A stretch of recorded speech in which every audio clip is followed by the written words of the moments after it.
Capitalist Realism, Is There No Alternative? By Mark Fisher. Chapter 1. It's easier to imagine the end of the world than the end of capitalism. In one of the key scenes in Alfonso Cuarón's 2006 film Children of Men, Clive Owen's character, Theo, visits a friend at Battersea Power Station, which is now some combination of government building and private collection. Cultural treasures, Michelangelo's David, Picasso's Guernica, Pink Floyd's Inflatable Pig, are preserved in a building that is itself a refurbished heritage artefact. This is our only glimpse into the lives of the elite holed up against the effects of a catastrophe which has caused mass sterility. No children have been born for a generation. Theo asks the question, how all this can matter if there will be no one to see it? The alibi can no longer be future generations since there will be none. The response is nihilistic hedonism. I try not to think about it. What is unique about the dystopia in Children of Men is that it is specific to late capitalism. This isn't the familiar totalitarian scenario routinely trotted out in cinematic dystopias. See, for example, James McTeague's 2005 V for Vendetta. In the P.D. James novel on which the film is based, democracy is suspended and the country is ruled over by a self-appointed warden. But wisely, the film downplays all this. For all that we know, the authoritarian measures that are everywhere in place could have been implemented with a political structure that remains notionally democratic. The war on terror has prepared us for such a development. The normalization of crisis produces a situation in which the repealing of measures brought in to deal with an emergency becomes unimaginable. When will the war be over? Watching Children of Men, we are inevitably reminded of the phrase attributed to Frederick Jameson and Slavoj Žižek, that it is easier to imagine the end of the world than it is to imagine the end of capitalism. That slogan captures precisely what I mean by capitalist realism. The widespread sense that not only is capitalism the only viable political and economic system, but also that it is now impossible even to imagine a coherent alternative to it. Once dystopian films and novels were exercises in such acts of imagination, the disasters they depicted acting as a narrative pretext for the emergence of different ways of living. Not so in Children of Men. The world that it projects seems more like an extrapolation or exacerbation of ours than an alternative to it. In its world, as in ours, ultra-authoritarianism and capital are by no means incompatible. Internment camps and franchise coffee bars coexist. In Children of Men, public space is abandoned, given over to uncollected garbage and stalking animals. One especially resonant scene takes place inside a derelict school through which a deer runs. Neoliberals, the capitalist realists par excellence, have celebrated the destruction of public space, but contrary to their official hopes, there is no withering away of the state in Children of Men, only a stripping back of the state to its core military and police functions. I say official hopes since neoliberalism surreptitiously relied on the state even while it has ideologically excoriated it. This was made spectacularly clear during the banking crisis of 2008, when at the invitation of neoliberal ideologues the state rushed in to shore up the banking system. The catastrophe in Children of Men is neither waiting down the road, nor has it already happened. Rather, it is being lived through. There is no punctual moment of disaster. The world doesn't end with a bang. It winks out, unravels, gradually falls apart. What caused the catastrophe to occur? Who knows? Its cause lies long in the past, so absolutely detached from the present as to seem like the caprice of a malign being, a negative miracle, a malediction which no penitence can ameliorate. Such a blight can only be eased by an intervention that can no more be anticipated than was the onset of the curse in the first place. Action is pointless. Only senseless hope makes sense. Superstition and religion, the first resorts of the helpless, proliferate. But what of the catastrophe itself? It is evident that the theme of sterility must be read metaphorically as the displacement of another kind of anxiety. I want to argue this anxiety cries out to be read in cultural terms, and the question the film poses is, How long can a culture persist without the new? What happens if the young are no longer capable of producing surprises? Children of Men connects with the suspicion that the end has already come, the thought that it could well be the case that the future harbours only reiteration and repermutation. Could it be that there are no breaks, no shocks of the new to come? Such anxieties tend to result in a bipolar oscillation. The weak messianic hope that there must be something new on the way lapses into the morose conviction that nothing new can ever happen. The focus shifts from the next big thing to the last big thing. How long ago did it happen? And just how big was it? T.S. Eliot looms in the background of Children of Men, which after all inherits the theme of sterility from the wasteland. The film's closing epigraph, "Shanti, Shanti, Shanti," has more to do with Eliot's fragmentary pieces than the Upanishad's piece. Perhaps it is possible to see the concerns of another Eliot, the Eliot of tradition and the individual talent ciphered in Children of Men. It was in this essay that Eliot, in anticipation of Harold Bloom, described the reciprocal relationship between the canonical and the new. The new defines itself in response to what is already established. At the same time, the established has to reconfigure itself in response to the new. Eliot's claim was that the exhaustion of the future does not even leave us with the past. Tradition counts for nothing when it is no longer contested and modified. A culture that is merely preserved is no culture at all. The fate of Picasso's Guernica in the film, once a howl of anguish and outrage against fascist atrocities, now a wall hanging, is exemplary. Like its Battersea hanging space in the film, the painting is accorded iconic status only when it is deprived of any possible function or context. No cultural object can retain its power when there are no longer new eyes to see it. We do not need to wait for Children of Men's near future to arrive to see this transformation of culture into museum pieces. The power of capitalist realism derives in part from the way that capitalism subsumes and consumes all of previous history, one effect of its system of equivalence which can assign all cultural objects, whether they are religious iconography, pornography or Das Kapital, a monetary value. Walk around the British Museum where you see objects torn from their life worlds and assembled as if on the deck of some predator spacecraft, and you have a powerful image of this process at work. In the conversion of practices and rituals into merely aesthetic objects, the beliefs of previous cultures are objectively ironized, transformed into artifacts. Capitalist realism is therefore not a particular type of realism, it is more like realism in itself.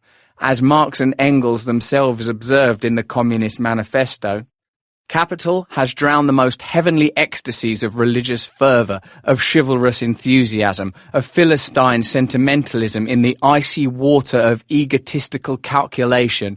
It has resolved personal worth into exchange value, and in place of the numberless, indefeasible chartered freedoms has set up that single unconscionable freedom, free trade. In one word for exploitation, veiled by religious and political illusions, it has substituted naked, shameless, direct, brutal exploitation.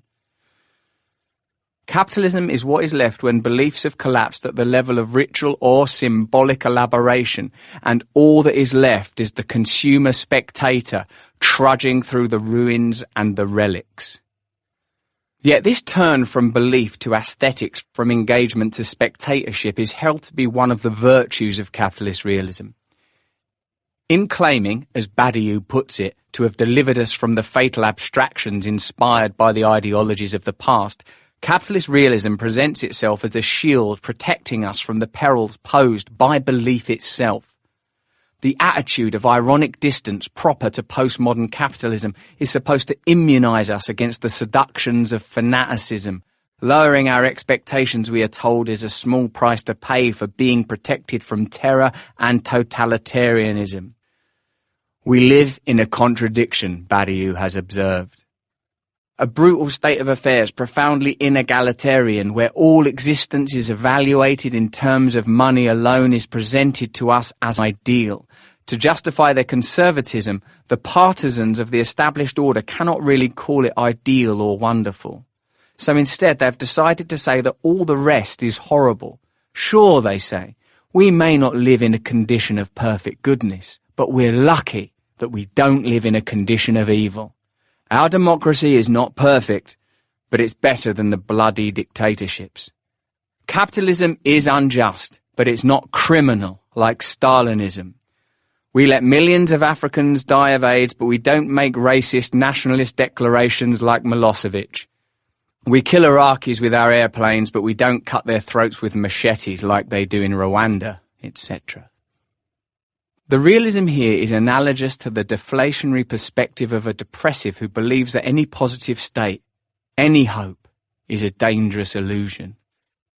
In their accounts of capitalism, surely the most impressive since Marx's, Deleuze and Guattari describe capitalism as a kind of dark potentiality which haunted all previous social systems.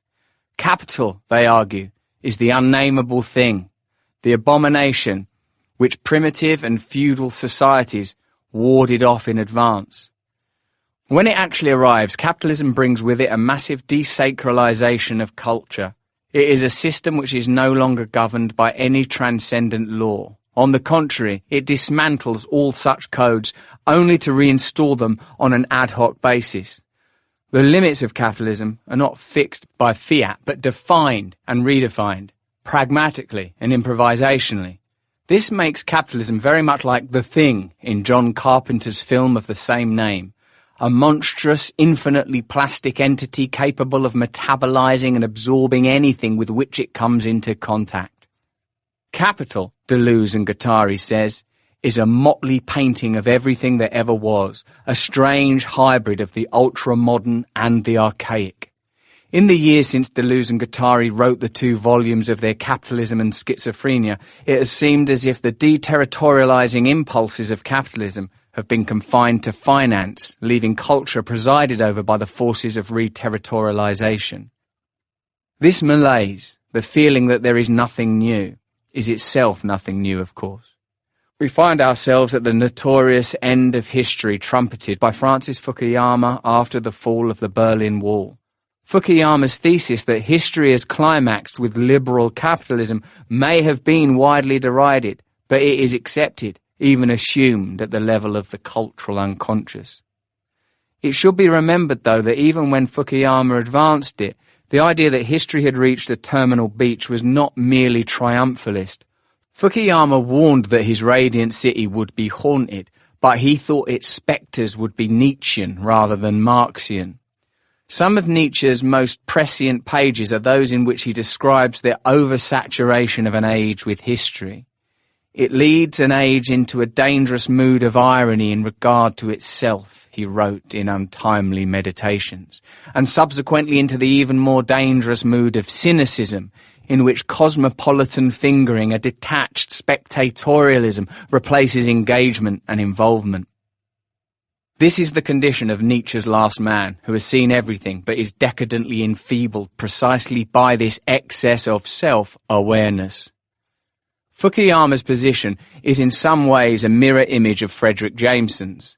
Jameson famously claimed that postmodernism is the cultural logic of late capitalism. He argued that the failure of the future was constitutive of a postmodern cultural scene which, as he correctly prophesied, would become dominated by pastiche and revivalism. Given that Jameson has made a convincing case for the relationship between postmodern culture and certain tendencies in consumer or post-fordist capitalism, it could appear that there is no need for the concept of capitalist realism at all. In some ways this is true. What I'm calling capitalist realism can be subsumed under the rubric of postmodernism as theorized by Jameson. Yet despite Jameson's heroic work of clarification, postmodernism remains a hugely contested term. Its meanings appropriately but unhelpfully unsettled and multiple. More importantly, I would want to argue that some of the processes which Jameson described and analysed have now become so aggravated and chronic that they have gone through a change in kind. Ultimately, there are 3 reasons that I prefer the term capitalist realism to postmodernism. In the 1980s, when Jameson first advanced his thesis about postmodernism, there were still, in name at least, political alternatives to capitalism. What we are dealing with now, however, is a deeper, far more pervasive sense of exhaustion, of cultural and political sterility. In the 80s, really existing socialism still persisted, albeit in its final phase of collapse. In Britain, the fault lines of class antagonism were fully exposed in an event like the miners' strike of 1984 to 1985, and the defeat of the miners was an important moment in the development of capitalist realism, at least as significant in its symbolic dimension as in its practical effects. The closure of pits was defended precisely on the grounds that keeping them open was not economically realistic, and the miners were cast in the role of the last actors in a doomed proletarian romance. The 80s were the period when capitalist realism was fought for and established, when Margaret Thatcher's doctrine that there is no alternative, as succinct a slogan of capitalist realism as you could hope for, became a brutally self-fulfilling prophecy. Secondly, postmodernism involved some relationship to modernism. Jameson's work on postmodernism began with an interrogation of the idea, cherished by the likes of Adorno, that modernism possessed revolutionary potentials by virtue of its formal innovations alone. What Jameson saw happening instead was the incorporation of modernist motifs into popular culture. Suddenly, for example, surrealist techniques would appear in advertising. At the same time as particular modernist forms were absorbed and commodified, modernism's credos, its supposed belief in elitism, and its monological top-down model of culture were challenged and rejected in the name of difference, diversity and multiplicity. Capitalist realism no longer stages this kind of confrontation with modernism. On the contrary, it takes the vanquishing of modernism for granted. Modernism is now something that can periodically return, but only as a frozen aesthetic style, never as an ideal for living. Thirdly, a whole generation has passed since the collapse of the Berlin Wall. In the 1960s and 1970s, capitalism had to face the problem of how to contain and absorb energies from outside. It now, in fact, has the opposite problem. Having all too successfully incorporated externality, how can it function without an outside it can colonize and appropriate?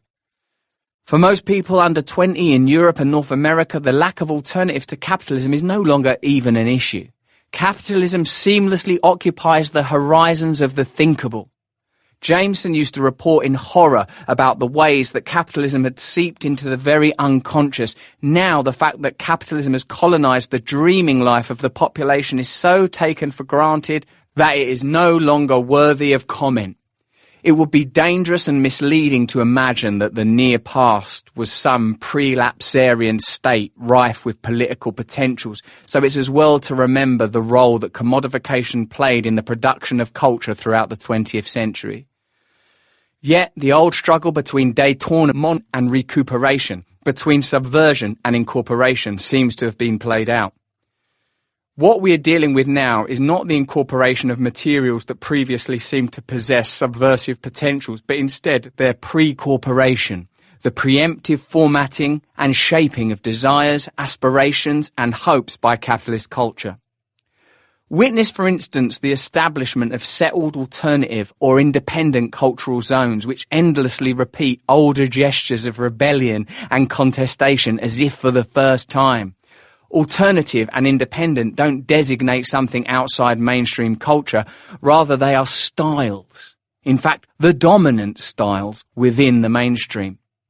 No one embodied and struggled with this deadlock more than Kurt Cobain and Nirvana. In his dreadful lassitude and objectless rage, Cobain seemed to give wearied voice to the despondency of the generation that had come after history, whose every move was anticipated, tracked, bought and sold before it had even happened. Cobain knew that he was just another piece of spectacle, that nothing runs better on MTV than a protest against MTV, knew that his every move was a cliché scripted in advance, knew that even realizing it is a cliché. The impasse that paralyzed Cobain is precisely the one that Jameson described. Like postmodern culture in general, Cobain found himself in a world in which stylistic innovation is no longer possible, where all that is left is to imitate dead styles, to speak through the masks and with the voices of the styles in the imaginary museum. Here, even success meant failure, since to succeed would only mean that you were the new meat on which the system could feed. But the high existential angst of Nirvana and Cobain belongs to an older moment. What succeeded then was a pastiche rock which reproduced the forms of the past without anxiety. Cobain's death confirmed the defeat and incorporation of rock's utopian and Promethean ambitions. When he died, rock was already being eclipsed by hip-hop, whose global success has presupposed just the kind of pre-corporation by capital which I alluded to above. For much hip-hop, any naive hope that youth culture could change anything has been replaced by the hard-headed embracing of a brutally reductive version of reality. In hip-hop, Simon Reynolds pointed out in a 1996 essay in The Wire magazine, real has two meanings. First, it means authentic, uncompromised music that refuses to sell out to the music industry and soften its message for crossover. Real also signifies that the music reflects a reality constituted by late capitalist economic instability, institutionalized racism, and increased surveillance and harassment of youth by the police. Real means the death of the social. It means corporations who respond to increased profits not by raising pay or improving benefits, but by downsizing. The laying off of the permanent workforce in order to create a floating employment pool of part-time and freelance workers without benefits or job security. In the end, it was precisely hip-hop's performance of this first version of the real, the uncompromising, that enabled its easy absorption into the second, the reality of late capitalist economic instability, where such authenticity has proven highly marketable.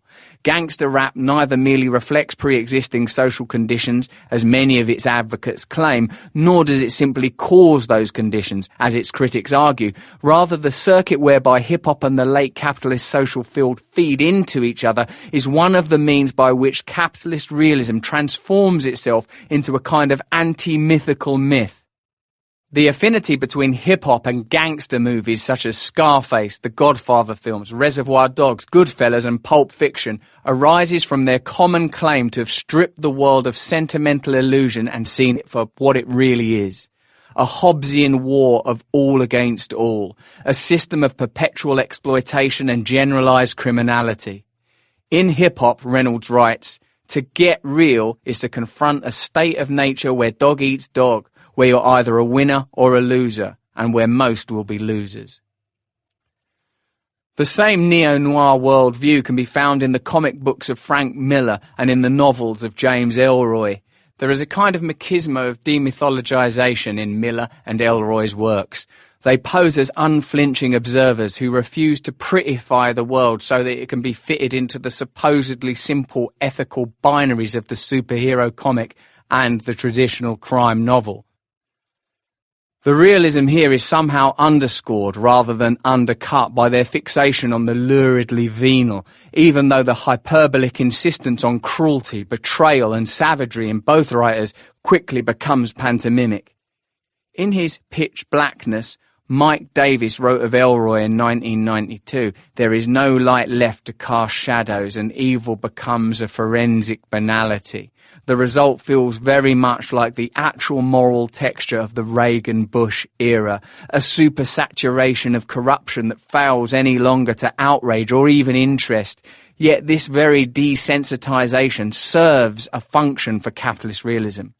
Davis hypothesized that the role of L.A. Noire may have been to endorse the emergence of Homo Reaganus.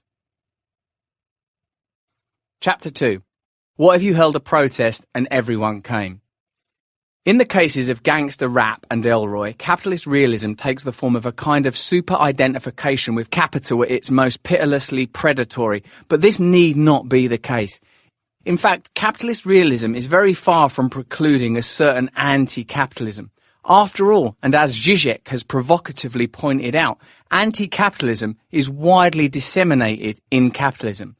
Time after time, the villain in Hollywood films will turn out to be the evil corporation. Far from undermining capitalist realism, this gestural anti-capitalism actually reinforces it. Take Disney Pixar's Wall-E, 2008. The film shows an Earth so despoiled that human beings are no longer capable of inhabiting it. We're left in no doubt that consumer capitalism and corporations, or rather one mega corporation, by and large, is responsible for this depredation. And when we eventually see the human beings in off-world exile, they are infantile and obese, interacting via screen interfaces carried around in large motorized chairs and supping indeterminate slop from cups. What we have here is a vision of control and communication, much as Jean Baudrillard understood it, in which subjugation no longer takes the form of a subordination to an extrinsic spectacle, but rather invites us to interact and participate.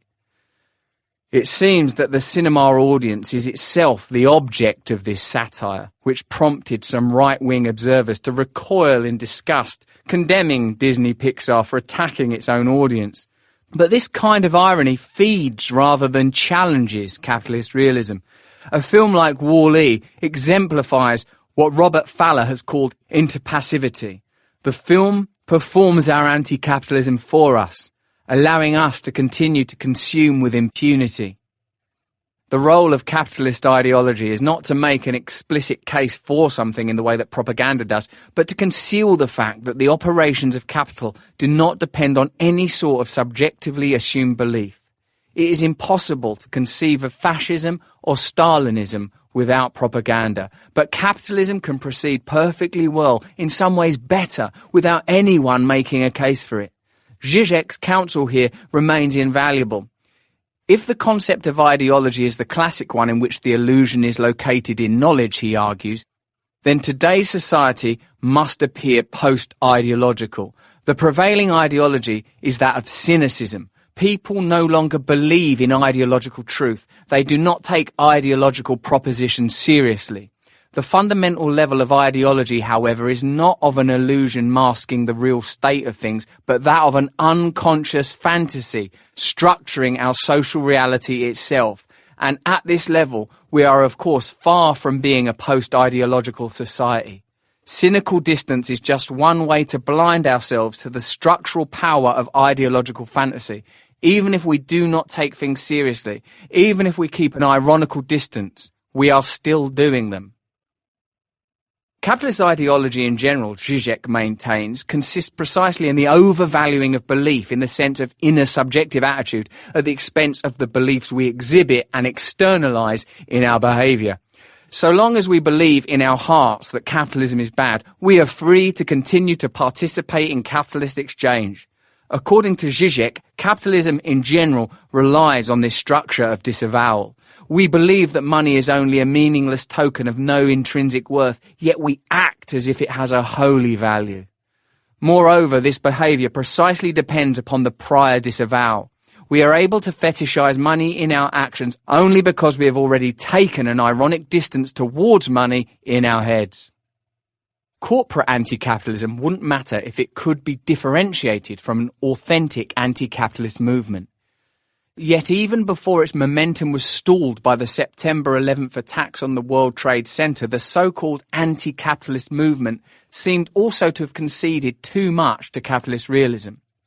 Since it was unable to posit a coherent alternative political economic model to capitalism, the suspicion was that the actual aim was not to replace capitalism, but to mitigate its worst excesses. And, since the form of its activities tended to be the staging of protests rather than political organisation, there was a sense that the anti-capitalism movement consisted of making a series of hysterical demands which it didn't expect to be met. Protests have formed a kind of carnivalesque background noise to capitalist realism, and the anti-capitalist protests share rather too much with hyper-corporate events like 2005's Live 8 with their exorbitant demands that politicians legislate away poverty. Live 8 was a strange kind of protest. A protest that everyone could agree with. Who is it who actually wants poverty? And it is not that Live 8 was a degraded form of protest. On the contrary, it was in Live 8 that the logic of the protest was revealed in its purest form. The protest impulse of the 60s posited a malevolent father, the harbinger of a reality principle that supposedly, cruelly and arbitrarily denies the right to total enjoyment. This father has unlimited access to resources, but he selfishly and senselessly hoards them. Yet it is not capitalism, but protest itself which depends upon this figuration of the father, and one of the successes of the current global elite has been their avoidance of identification with the figure of the hoarding father, even though the reality they impose on the young is substantially harsher than the conditions they protested against in the 60s. Indeed, it was, of course, the global elite itself, in the form of entertainers such as Richard Curtis and Bono, which organised the Live 8 event. To reclaim a real political agency means first of all accepting our insertion at the level of desire in the remorseless meat grinder of capital. What is being disavowed in the abjection of evil and ignorance onto phantasmatic others is our own complicity in planetary networks of oppression. What needs to be kept in mind is both that capitalism is a hyper-abstract impersonal structure and that it would be nothing without our cooperation. The most Gothic description of capital is also the most accurate. Capital is an abstract parasite, an insatiable vampire and zombie maker. But the living flesh it converts into dead labour is ours, and the zombies it makes are us. There is a sense in which it simply is the case that the political elite are our servants. The miserable service they provide from us is to launder our libidos, to obligingly represent for us our disavowed desires as if they had nothing to do with us. The ideological blackmail that has been in place since the original Live Aid concerts in 1985 has insisted that caring individuals could end famine directly without the need for any kind of political solution or systemic reorganisation. It is necessary to act straight away, we were told. Politics has to be suspended in the name of ethical immediacy. Bono's Product Red brand wanted to dispense even with the philanthropic intermediary. Philanthropy is like hippie music, holding hands, Bono proclaimed. Red is more like punk rock, hip-hop. This should feel like hard commerce. The point was not to offer an alternative to capitalism. On the contrary, Product Red's punk rock or hip-hop character consisted in its realistic acceptance that capitalism is the only game in town. No, the aim was only to ensure that some of the proceeds of particular transactions went to good causes. The fantasy being that Western consumerism, far from being intrinsically implicated in systemic global inequalities, could itself solve them.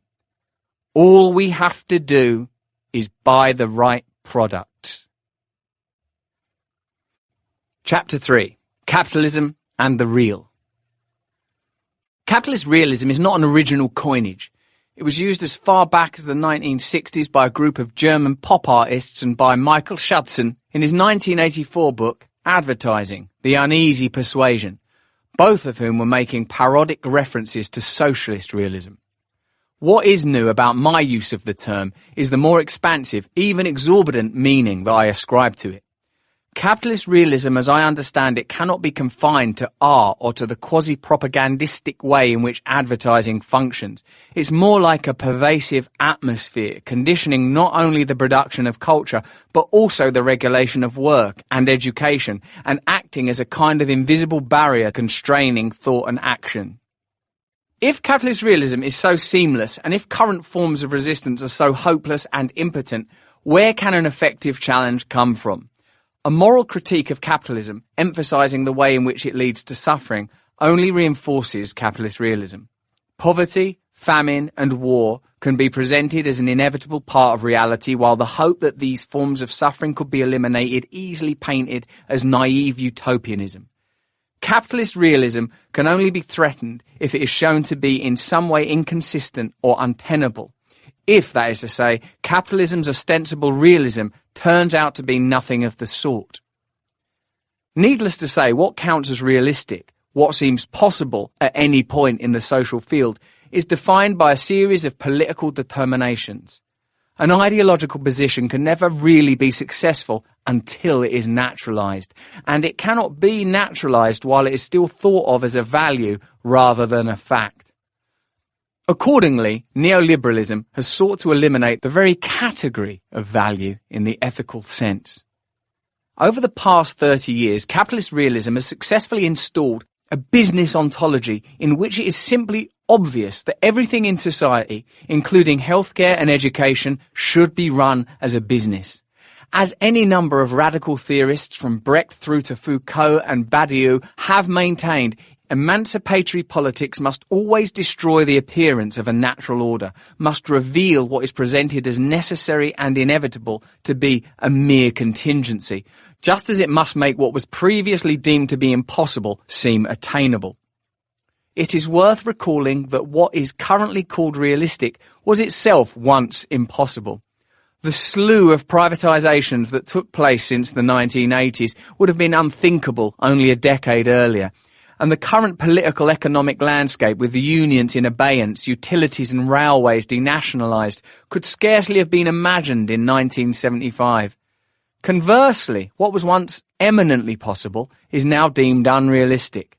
Modernisation, Badiou bitterly observes, is the name for a strict and servile definition of the possible. These reforms invariably aim at making impossible what used to be practicable for the largest number, and making profitable for the dominant oligarchy what did not used to be so.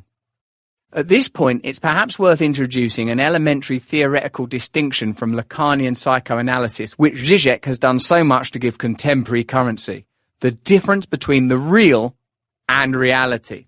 As Alenka Zupančić explains, psychoanalysis's positing of a reality principle invites us to be suspicious of any reality that presents itself as natural. The reality principle, Zupančić writes, is not some kind of natural way associated with how things are. The reality principle itself is ideologically mediated. One could even claim that it constitutes the highest form of ideology, the ideology that presents itself as empirical fact or biological economic necessity, and that we tend to perceive as non-ideological. It is precisely here that we should be most alert to the functioning of ideology.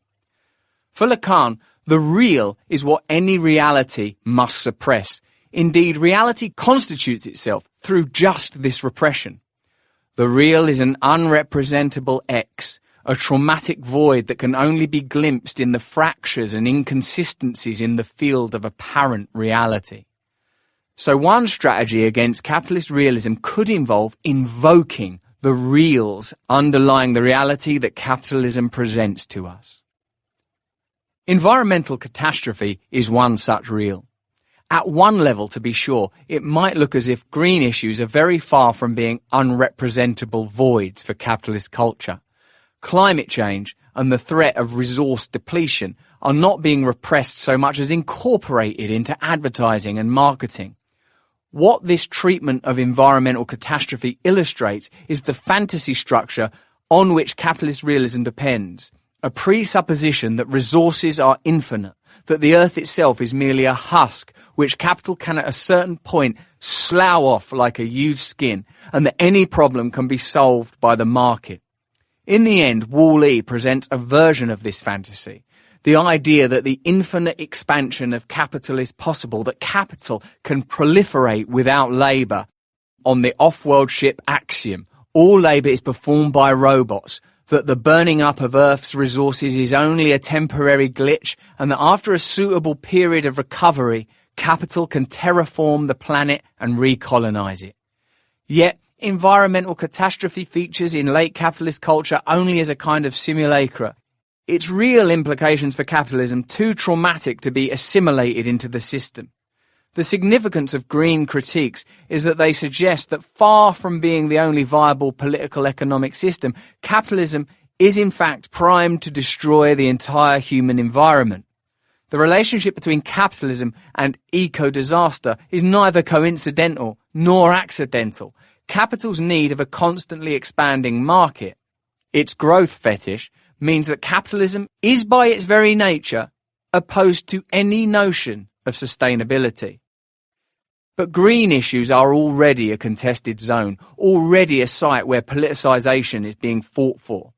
In what follows, I want to stress two other aporias in capitalist realism which are not yet politicised to anything like the same degree. The first is mental health. Mental health, in fact, is a paradigm case of how capitalist realism operates. Capitalist realism insists on treating mental health as if it were a natural fact, like weather. But then again, weather is no longer a natural fact so much as a political economic effect. In the 1960s and 1970s, radical theory in politics, Lang, Foucault, Deleuze and Guattari, etc., coalesced around extreme mental conditions such as schizophrenia, arguing, for instance, that madness was not a natural but a political category. But what is needed now is a politicisation of much more common disorders. Indeed, it is their very commonness which is the issue. In Britain, depression is now the condition that is most treated by the NHS. In his book, The Selfish Capitalist, Oliver James has convincingly posited a correlation between rising rates of mental distress and the neoliberal mode of capitalism practiced in countries like Britain, the USA and Australia. In line with James's claims, I want to argue that it is necessary to reframe the growing problem of stress and distress in capitalist societies. Instead of treating it as incumbent on individuals to resolve their own psychological distress, instead, that is, of accepting the vast privatisation of stress that has taken place over the last 30 years, we need to ask, how has it become acceptable that so many people, and especially so many young people, are ill? The mental health plague in capitalist societies would suggest that instead of being the only social system that works, capitalism is inherently dysfunctional and that the cost of it appearing to work is very high. The other phenomenon I want to highlight is bureaucracy. In making their case against socialism, neoliberal ideologues often excoriated the top-down bureaucracy which supposedly led to institutional sclerosis and inefficiency in command economies. With the triumph of neoliberalism, bureaucracy was supposed to have been made obsolete, a relic of an unlamented Stalinist past. Yet this is at odds with the experiences of most people working and living in late capitalism, for whom bureaucracy remains very much a part of everyday life. Instead of disappearing, bureaucracy has changed its forms, and this new decentralized form has allowed it to proliferate. The persistence of bureaucracy in late capitalism does not in itself indicate that capitalism does not work. Rather, what it suggests is that the way in which capitalism does actually work is very different from the picture presented by capitalist realism. In part, I have chosen to focus on mental health problems and bureaucracy because they both feature heavily in an area of culture which has become increasingly dominated by the imperatives of capitalist realism: education. Through most of the current decade, I worked as a lecturer in a further education college, and in what follows I will draw extensively on my experiences there. In Britain, further education colleges used to be places which students, often from working class backgrounds, were drawn to if they wanted an alternative to more formal state educational institutions. Ever since further education colleges were removed from local authority control in the early 1990s, they have become subject both to market pressures and to government-imposed targets. They have been at the vanguard of changes that would be rolled out through the rest of the education system and public services, a kind of lab in which neoliberal reforms of education have been trialled, and as such they are the perfect place to begin an analysis of the effects of capitalist realism. Chapter 4. Reflexive impotence, immobilization and liberal communism. By contrast with their forebears in the 1960s and 1970s, British students today appear to be politically disengaged. While French students can still be found on the streets protesting against neoliberalism, British students whose situation is incomparably worse seem resigned to their fate. But this, I want to argue, is a matter not of apathy nor of cynicism, but of reflexive impotence. They know things are bad, but more than that, they know they can't do anything about it. But that knowledge, that reflexivity, is not a passive observation of an already existing state of affairs. It is a self-fulfilling prophecy. Reflexive impotence amounts to an unstated worldview amongst the British young, and it has its correlate in widespread pathologies. Many of the teenagers I worked with had mental health problems or learning difficulties. Depression is endemic. It is the condition most dealt with by the National Health Service and is afflicting people at increasingly younger ages. The number of students who have some variant of dyslexia is astonishing. It is not an exaggeration to say that being a teenager in late capitalist Britain is now close to being reclassified as a sickness. This pathologization already forecloses any possibility of politicization.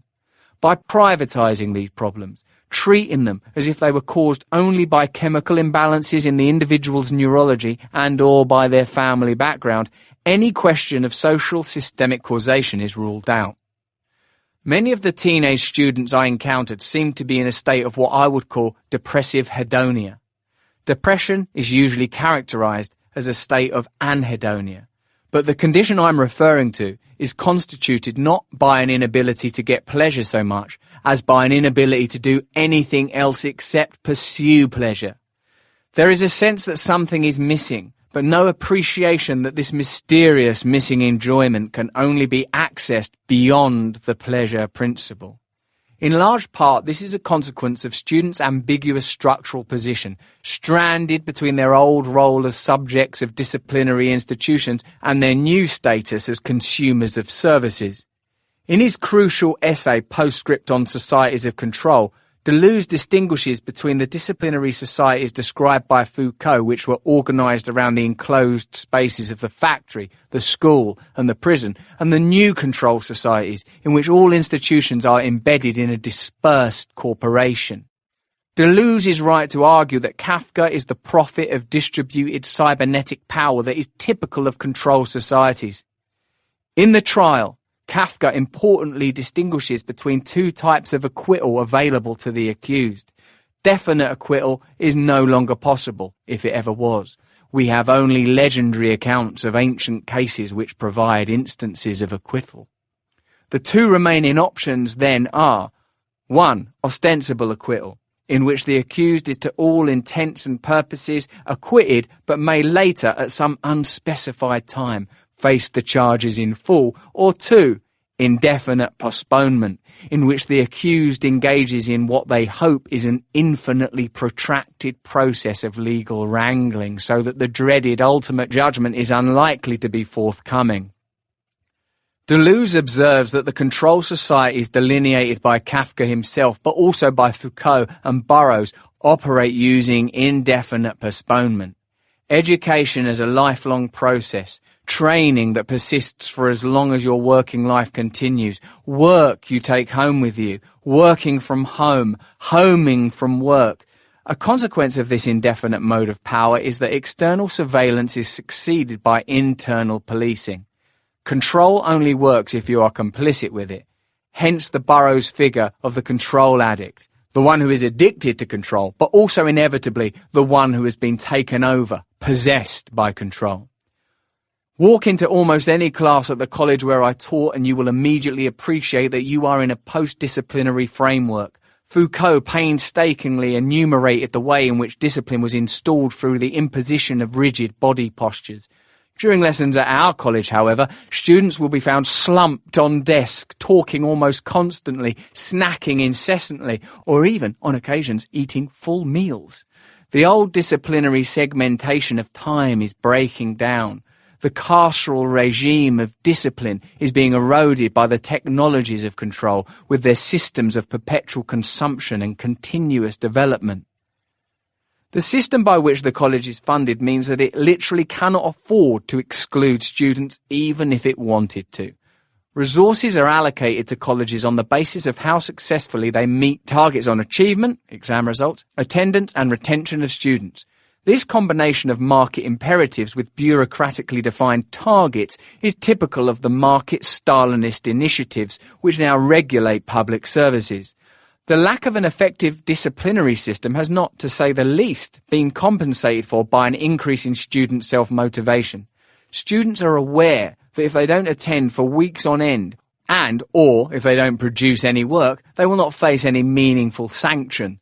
They typically respond to this freedom not by pursuing projects, but by falling into hedonic or anhedonic lassitude, the soft narcosis, the comfort food oblivion of PlayStation, all-night TV and marijuana. Ask students to read for more than a couple of sentences and many, and these are A-level students, mind you, will protest that they can't do it. The most frequent complaint teachers hear is that it's boring. It's not so much the content of the written material that is at issue here, it's the act of reading itself that is deemed to be boring. What we are facing here is not just time-honoured teenage torpor, but the mismatch between a post-literate new flesh that is too wired to concentrate and the confining concentrational logics of decaying disciplinary systems. To be bored simply means to be removed from the communicative sensation stimulus matrix of texting, YouTube and fast food, to be denied for a moment the constant flow of sugary gratification on demand. Some students want Nietzsche in the same way that they want a hamburger. They fail to grasp, and the logic of the consumer system encourages this misapprehension, that the indigestibility, the difficulty, is Nietzsche. An illustration. I challenged one student about why he always wore headphones in class. He replied that it didn't matter because he wasn't actually playing any music. In another lesson, he was playing music at very low volume through the headphones without wearing them.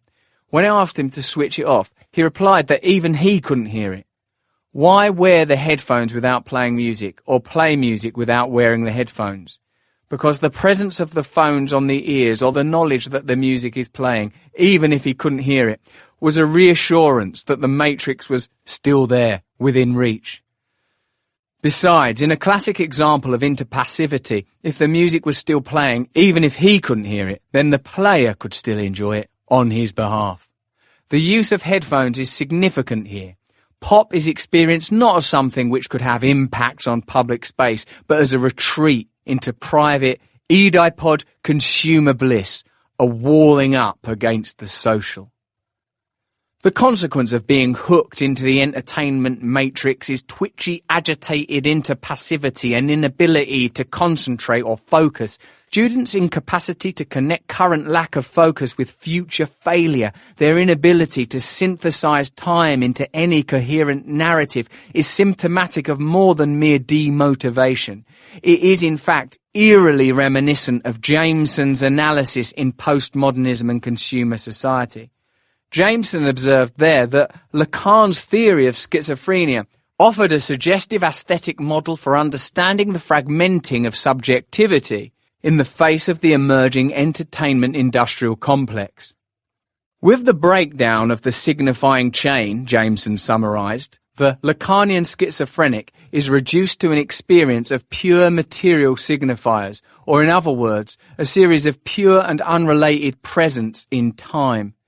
Jameson was writing in the late 1980s, i.e. the period in which most of my students were born.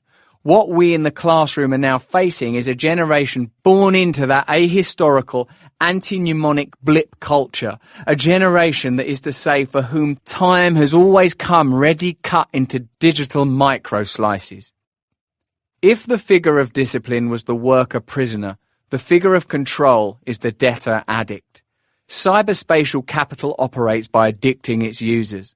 William Gibson recognized that in Neuromancer when he had Case and the other cyberspace cowboys feeling insects under the skin strung out when they unplugged from the Matrix.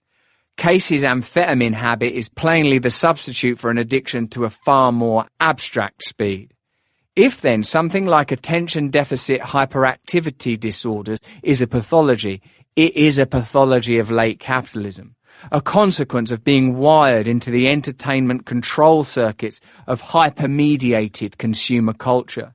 Similarly, what is called dyslexia may in many cases amount to a postlexia.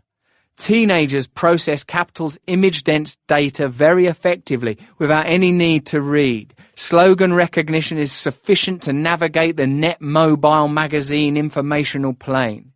Writing has never been capitalism's thing. Capitalism is profoundly illiterate, Deleuze and Guattari argued in Anti-Oedipus. Electric language does not go by way of the voice or writing. Data processing does without them both. Hence the reason that many successful business people are dyslexic. But is their post-lexical efficiency a cause or effect of their success? Teachers are now put under intolerable pressure to mediate between the post-literate subjectivity of the late capitalist consumer and the demands of the disciplinary regime to pass examinations, etc. This is one way in which education, far from being in some ivory tower safely inured from the real world, is the engine room of the reproduction of social reality, directly confronting the inconsistencies of the capitalist social field. Teachers are caught between being facilitator entertainers and disciplinarian authoritarians. Teachers want to help students to pass the exams. They want us to be authority figures who tell them what to do.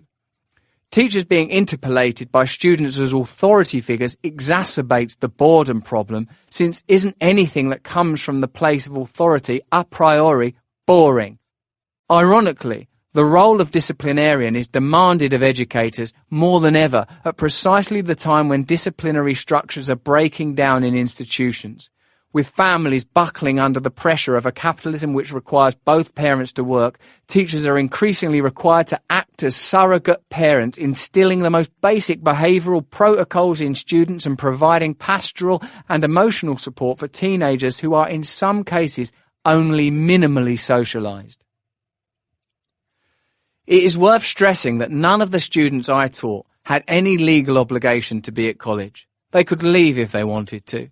But the lack of any meaningful employment opportunities, together with cynical encouragement from government, means that college seems to be the easier, safer option. Deleuze says that control societies are based on debt rather than enclosure, but there is a way in which the current education system both indebts and encloses students. Pay for your own exploitation, the logic insists. Get into debt so you can get the same job you could have walked into if you'd left school at 16.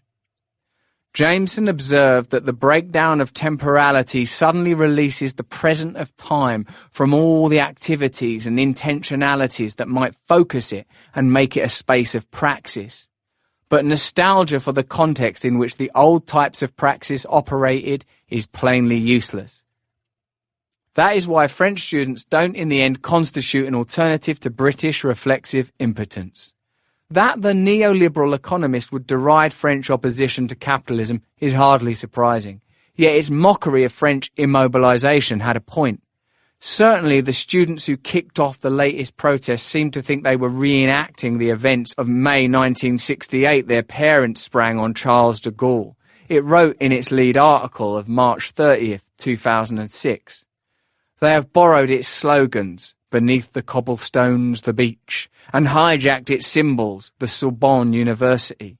In this sense, the revolt appears to be the natural sequel to 2005 suburban riots which prompted the government to impose a state of emergency. Then it was the jobless ethnic underclass that rebelled against a system that excluded them. Yet the striking feature of the latest protest movement is that this time the rebellious forces are on the side of conservatism. Unlike the rioting youths in the banlieues, the objective of the students and public sector trade unions is to prevent change and to keep France the way it is. It is striking how the practice of many of the immobilizers is a kind of inversion of that of another group who also count themselves heirs of 68, the so-called liberal communists, such as George Soros and Bill Gates, who combine rapacious pursuit of profit with the rhetoric of ecological concern and social responsibility. Alongside their social concern, liberal communists believe that work practices should be postmodernized in line with the concept of being smart. As Zizek explains, being smart means being dynamic and nomadic and against centralized bureaucracy, believing in dialogue and cooperation as against central authority. Inflexibility is against routine, culture and knowledge is against industrial production, in spontaneous interaction and autopoiesis as against fixed hierarchy. Taken together, the immobilizers, with their implicit concession that capitalism can only be resisted, never overcome, and the liberal communists who maintain that the amoral excesses of capitalism must be offset by charity, give a sense of the way in which capitalist realism circumscribes current political possibilities. whereas the immobilizers retain the form of 68-style protest, but in the name of resistance to change. Liberal communists energetically embrace newness. Zizek is right to argue that far from constituting any kind of progressive corrective to official capitalist ideology, liberal communism constitutes the dominant ideology of capitalism now. Flexibility, nomadism, and spontaneity are the very hallmarks of management in a post-fordist control society. But the problem is that any opposition to flexibility and decentralization risks being self-defeating, since calls for inflexibility and centralization are, to say the least, not likely to be very galvanizing. In any case, resistance to the new is not a cause that the left can or should rally around. Capital thought very carefully about how to break labour. Yet there has still not yet been enough thought about what tactics will work against capital in conditions of post-Fordism, and what new language can be innovated to deal with those conditions. It is important to contest capitalism's appropriation of the new, but to reclaim the new can't be a matter of adapting to the conditions in which we find ourselves. We've done that rather too well. And successful adaptation is the strategy of managerialism par excellence. The persistent association of neoliberalism with the term restoration, favoured by both Badiou and David Harvey, is an important corrective to the association of capital with novelty. For Harvey and Badiou, neoliberal politics are not about the new, but a return of class power and privilege. In France, Badiou has said, restoration refers to the period of the return of the king in 1815, after the Revolution and Napoleon. We are in such a period. Today we see liberal capitalism and its political system, parliamentarianism, as the only natural and acceptable solutions. Harvey argues that a neoliberalization is best conceived of as a political project to re-establish the conditions for capital accumulation and to restore the power of economic elites. Harvey demonstrates that in an era popularly described as post-political, class war has continued to be fought, but only by one side, the wealthy. After the implementation of neoliberal policies in the late 1970s, Harvey reveals, the share of national income of the top 1% of income earners soared to reach 15% by the end of the century. The top 0.1% of income earners in the US increased their share of the national income from 2% in 1978 to over 6% by 1999, while the ratio of the median compensation of workers to the salaries of CEOs increased from just over 30 to 1 in 1970 to nearly 500 to 1 by the year 2000. The US is not alone in this. The top 1% of income earners in Britain have doubled their share of the national income from 6.5% to 13% since 1982. As Harvey shows, neoliberals were more Leninist than the Leninists, using think tanks as the intellectual vanguard to create the ideological climate in which capitalist realism could flourish. The immobilization model, which amounts to a demand to retain the Fordist disciplinary regime, could not work in Britain or the other countries in which neoliberalism has already taken hold. Fordism has definitely collapsed in Britain, and with it, the sites around which the old politics were organised. At the end of the control essay, Deleuze wonders what new forms an anti-control politics might take. One of the most important questions will concern the ineptitude of the unions, tied to the whole of their history of struggle against the disciplines or within the spaces of enclosure. Will they be able to adapt themselves, or will they give way to new forms of resistance against the societies of control? Can we already grasp the rough outlines of the coming forms capable of threatening the joys of marketing? Many young people strangely boast of being motivated. They re-request apprenticeships and permanent training. It's up to them to discover what they're being made to serve, just as their elders discovered, not without difficulty, the telos of the disciplines. What must be discovered is a way out of the motivation-demotivation binary, so that disidentification from the control program registers as something other than dejected apathy. One strategy would be to shift the political terrain, to move away from the union's traditional focus on pay and onto forms of discontent specific to post-Fordism. Before we analyse that further, we must consider in more depth what post-Fordism actually is.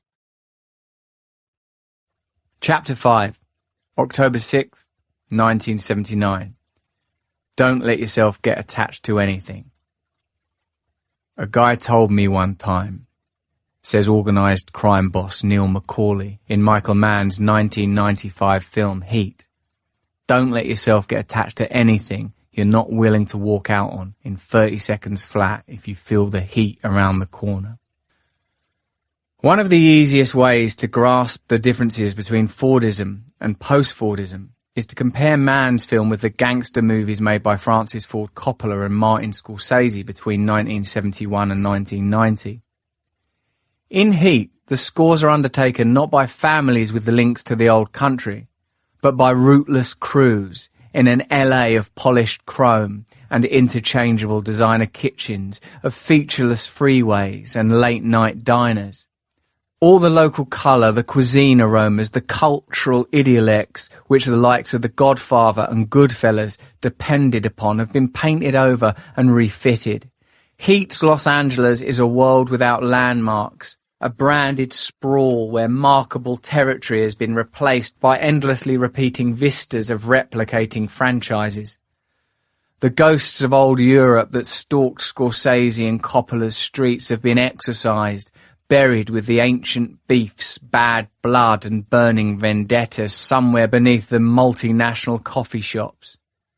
You can learn a great deal about the world of Heat from considering the name Neil McCauley. It's an anonymous name, a fake passport name, a name that is bereft of history, even as ironically it echoes the name of British historian Lord Macaulay. Compare Corleone and remember that The Godfather was named after a village. Macaulay is perhaps the part that De Niro played that is closest to the actor's own personality. A screen, a cipher, depthless, icily professional, stripped down to pure preparation, research, method. I do what I do best. Macaulay is no mafia boss, no puffed-up chief perched atop a baroque hierarchy governed by codes as solemn and mysterious as those of the Catholic Church and written in the blood of 1,000 feuds. His crew are professionals, hands-on entrepreneurs, speculators, crime technicians whose credo is the exact opposite of Cosa Nostra family loyalty. Family ties are unsustainable in these conditions. As Macaulay tells the Pacino character, the driven detective Vincent Hanna, "Now if you're on me and you gotta move when I move, how do you expect to keep a marriage?" Hanna is Macaulay's shadow, forced to assume his insubstantiality, his perpetual mobility. Like any group of shareholders, Macaulay's crew is held together by the prospect of future revenue. Any other bonds are optional extras, almost certainly dangerous. Their arrangement is temporary, pragmatic, and lateral. They know that they are interchangeable machine parts, that there are no guarantees, that nothing lasts.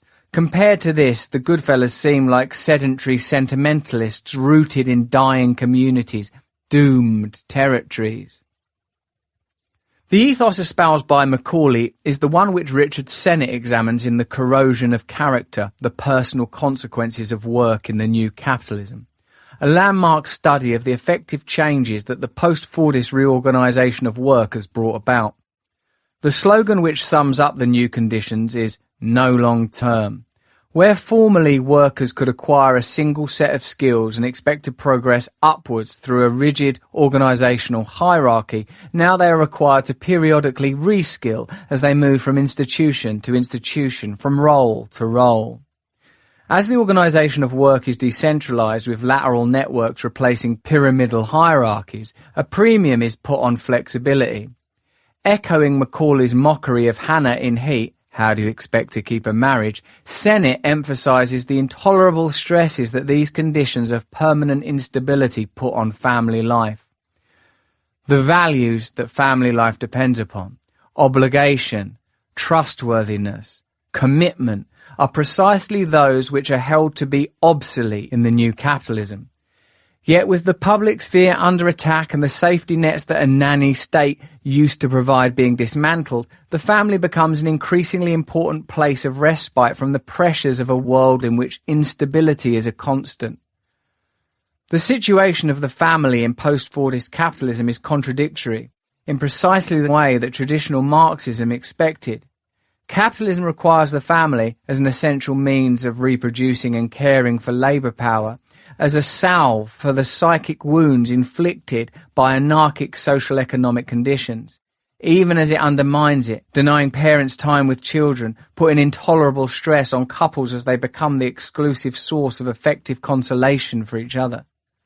According to Marxist economist Christian Marazzi, the switch from Fordism to post-Fordism can be given a very specific date, October the 6th, 1979.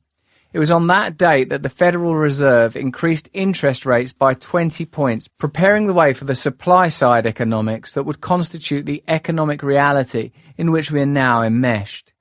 The rise in interest rates not only contained inflation, it made possible a new organisation of the means of production and distribution. The rigidity of the Fordist production line gave way to a new flexibility, a word that will send chills of recognition down the spine of every worker today. This flexibility was defined by a deregulation of capital and labour, with the workforce being casualised, with an increasing number of workers employed on a temporary basis and outsourced. Like Sennett, Marazzi recognises that the new conditions both required and emerged from an increased cybernetisation of the working environment. The Fordist factory was crudely divided into blue and white collar work, with the different types of labour physically delimited by the structure of the building itself. Labouring in noisy environments watched over by managers and supervisors, workers had access to language only in their breaks, in the toilet, at the end of the working day, or when they were engaged in sabotage because communication interrupted production. But in post-Fordism, when the assembly line becomes a flux of information, people work by communicating. As Norbert Weiner taught, communication and control entail one another. Work and life become inseparable. Capital follows you when you dream. Time ceases to be linear, becomes chaotic, broken down into punctiform divisions. As production and distribution are restructured, so are nervous systems. To function effectively as a component of just-in-time production, you must develop a capacity to respond to unforeseen events. You must learn to live in conditions of total instability or precarity, as the ugly neologism has it. Periods of work alternate with periods of unemployment. Typically, you find yourself employed in a series of short-term jobs, unable to plan for the future. Both Marazzi and Sennett point out that the disintegration of stable working patterns was in part driven by the desires of workers. It was they who quite rightly did not wish to work in the same factory for 40 years. In many ways, the left has never recovered from being wrong-footed by capital's mobilisation and metabolisation of the desire for emancipation from Fordist routine. Especially in the UK, the traditional representatives of the working class, union and labour leaders, found Fordism rather too congenial. Its stability of antagonism gave them a guaranteed role. But this meant that it was easy for the advocates of post-Fordist capital to present themselves as the opponents of the status quo, bravely resisting an inertial organised labour, pointlessly invested in fruitless ideological antagonism, which served the ends of union leaders and politicians, but did little to advance the hopes of the class they purportedly represented. Antagonism is not now located externally in the face-off between class blocks, but internally, in the psychology of the worker, who as a worker is interested in old-style class conflict, but as someone with a pension fund is also interested in maximising the yield from his or her investments. There is no longer an identifiable external enemy. The consequence is, Marazzi argues, that post-Fordist workers are like the Old Testament Jews after they left the house of slavery, liberated from a bondage to which they have no wish to return, but also abandoned, stranded in the desert, confused about the way forward. The psychological conflicts raging within individuals cannot but have casualties. Marazzi is researching the link between the increase in bipolar disorder and post-fordism, and if, as Deleuze and Guattari argue, schizophrenia is the condition that marks the outer edges of capitalism, then bipolar disorder is the mental illness proper to the interior of capitalism. With its ceaseless boom and bust cycles, capitalism is itself fundamentally and irreducibly bipolar, periodically lurching between hyped-up mania, the irrational exuberance of bubble thinking, and depressive come-down. The term economic depression is no accident, of course. To a degree unprecedented in any other social system, capitalism both feeds on and reproduces the moods of populations. Without delirium and confidence, capital could not function. It seems that with post-Fordism, the invisible plague of psychiatric and affective disorders that has spread silently and stealthily since around 1750, i.e. the very onset of industrial capitalism, has reached a new level of acuteness. Here, Oliver James's work is important. In The Selfish Capitalist, James points to significant rises in the rates of mental distress over the last 25 years. By most criteria, James reports, rates of distress almost doubled between people born in 1946, aged 36 in 1982, and 1970, aged 30 in the year 2000. For example, 16% of 36-year-old women in 1982 reported having trouble with nerves, feeling low, depressed, or sad, whereas 29% of 30-year-olds reported this in the year 2000. For men, it was 8% in 1982 and 13% in the year 2000. Another British study James cites compared levels of psychiatric morbidity, which includes neurotic symptoms, phobias and depression, in samples of people in 1977 and 1985. Whereas 22% of the 1977 sample reported psychiatric morbidity, this had risen to almost a third of the population, 31%, by 1986. Since these rates are much higher in countries that have implemented what James calls selfish capitalism than in other capitalist nations, James hypothesizes that it is selfish, i.e. neoliberalized capitalist policies and culture that are to blame. Specifically, James points to the way in which selfish capitalism stokes up both aspirations and the expectations that they can be fulfilled. In the entrepreneurial fantasy society, the delusion is fostered that anyone can be Alan Sugar or Bill Gates. Never mind that the actual likelihood of this occurring has diminished since the 1970s. A person born in 1958 was more likely than one born in 1970 to achieve upward mobility through education, for example. The selfish capitalist toxins that are most poisonous to well-being are the systematic encouragement of the ideas that material affluence is the key to fulfillment, that only the affluent are winners, and that access to the top is open to anyone willing to work hard enough, regardless of their familial, ethnic or social background. If you do not succeed, there is only one person to blame. James's conjectures about aspirations, expectations and fantasy fit with my own observations of what I have called hedonic depression in British youth. It is telling in this context of rising rates of mental illness that New Labour committed itself early in its third term in government to removing people from incapacity benefit, implying that many, if not most, claimants are malingerers. In contrast with this assumption, it doesn't seem unreasonable to infer that most of the people claiming incapacity benefit, and there are well in excess of 2 million of them, are casualties of capital. A significant proportion of claimants, for instance, are people psychologically damaged as a consequence of the capitalist realist insistence that industries such as mining are no longer economically viable. Even considered in brute economic terms, though, the arguments about viability seem rather less than convincing, especially once you factor in the cost to taxpayers of incapacity and other benefits. Many have simply buckled under the terrifyingly unstable conditions of post-Fordism. The current ruling ontology denies any possibility of a social causation of mental illness. The chemico-biologization of mental illness is, of course, strictly commensurate with its depoliticization. Considering mental illness an individual chemico-biological problem has enormous benefits for capitalism. First, it reinforces capital's drive towards atomistic individualization.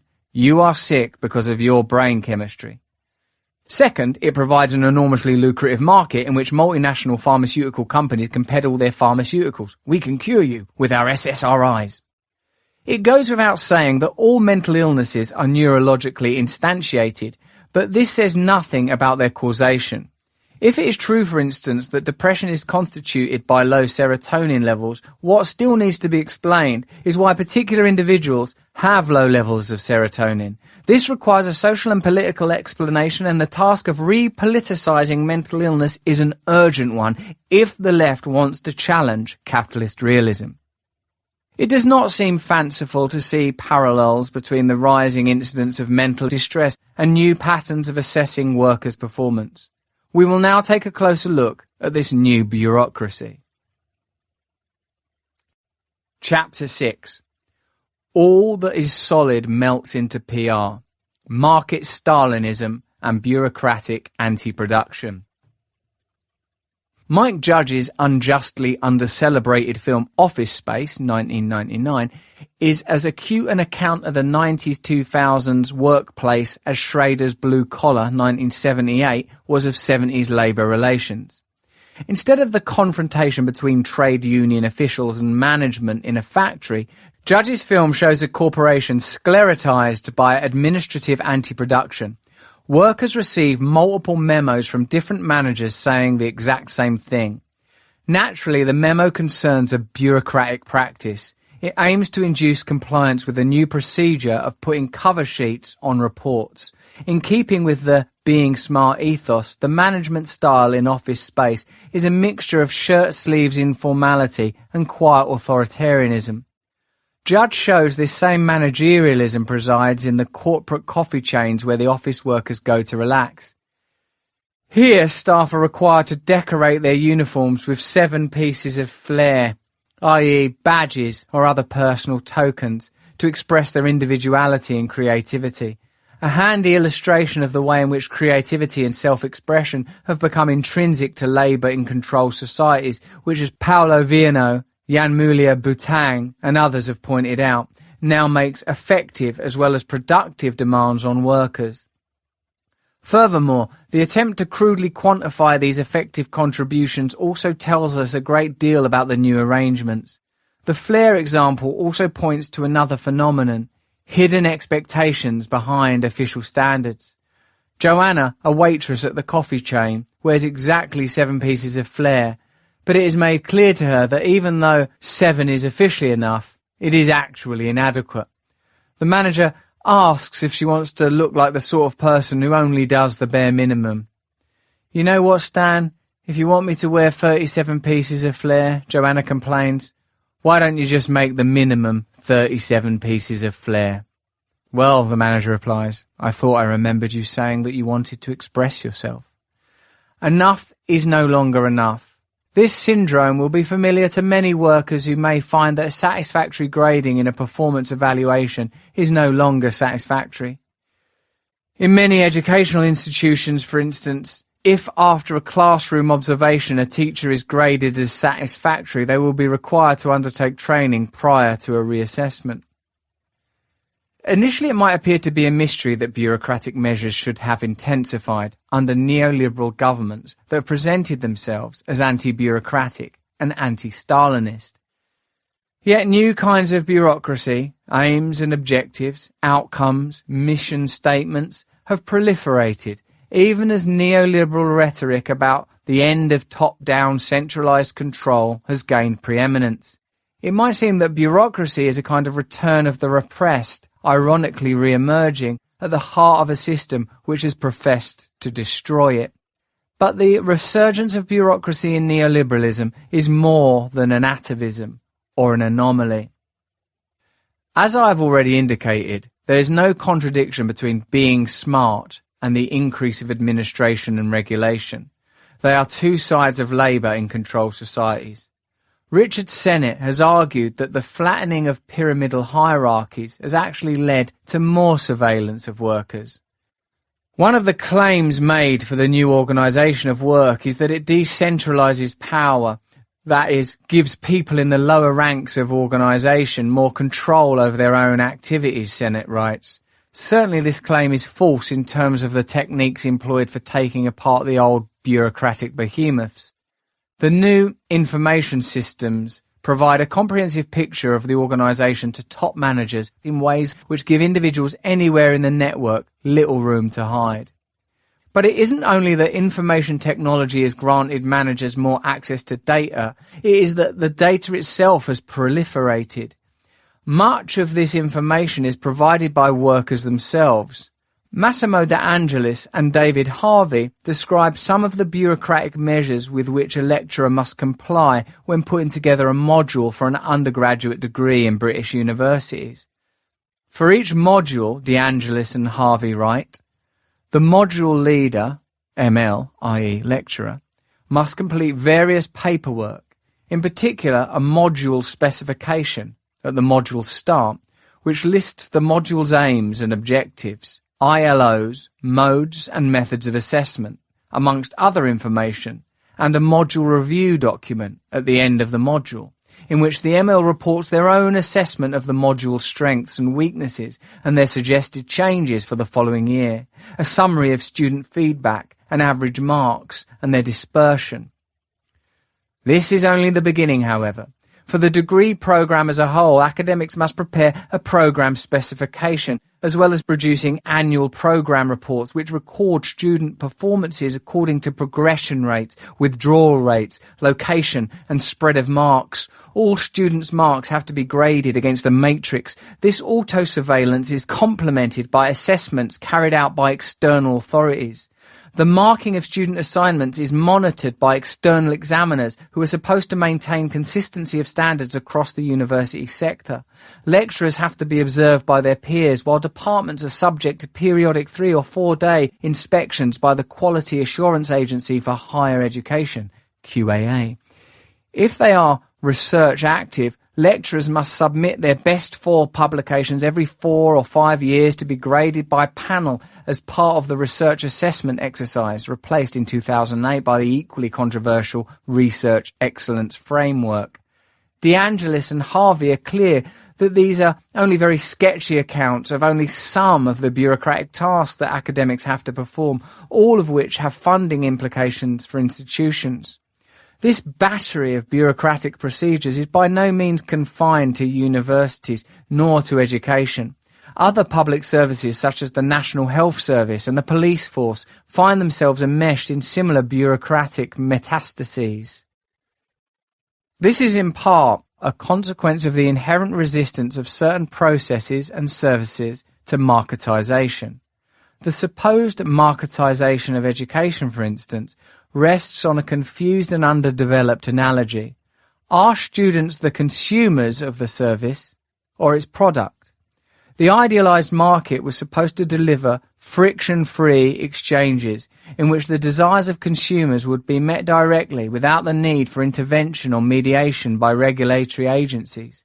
Yet the drive to assess the performance of workers and to measure forms of labour which by their nature are resistant to quantification has inevitably required additional layers of management and bureaucracy. What we have is not a direct comparison of workers' performance or output, but a comparison between the audited representation of that performance and output. Inevitably, a short-circuiting occurs and work becomes geared towards the generation and massaging of representations rather than to the official goals of the work itself.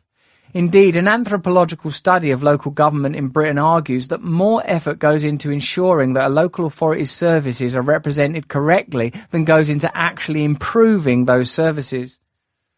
This reversal of priorities is one of the hallmarks of a system which can be characterized without hyperbole as market Stalinism.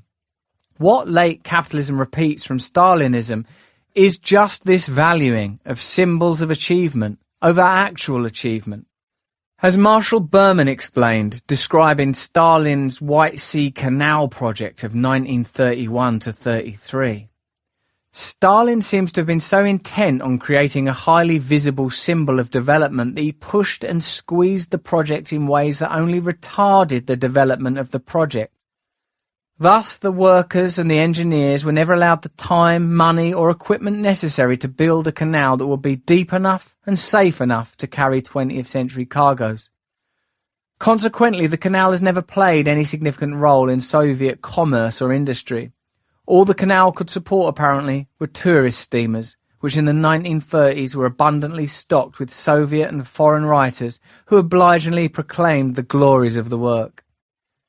The canal was a triumph of publicity, but if half the care that went into the public relations campaign had been devoted to the work itself, there would have been far fewer victims and far more real developments, and the project would have been a genuine tragedy rather than a brutal farce in which real people were killed by pseudo-events.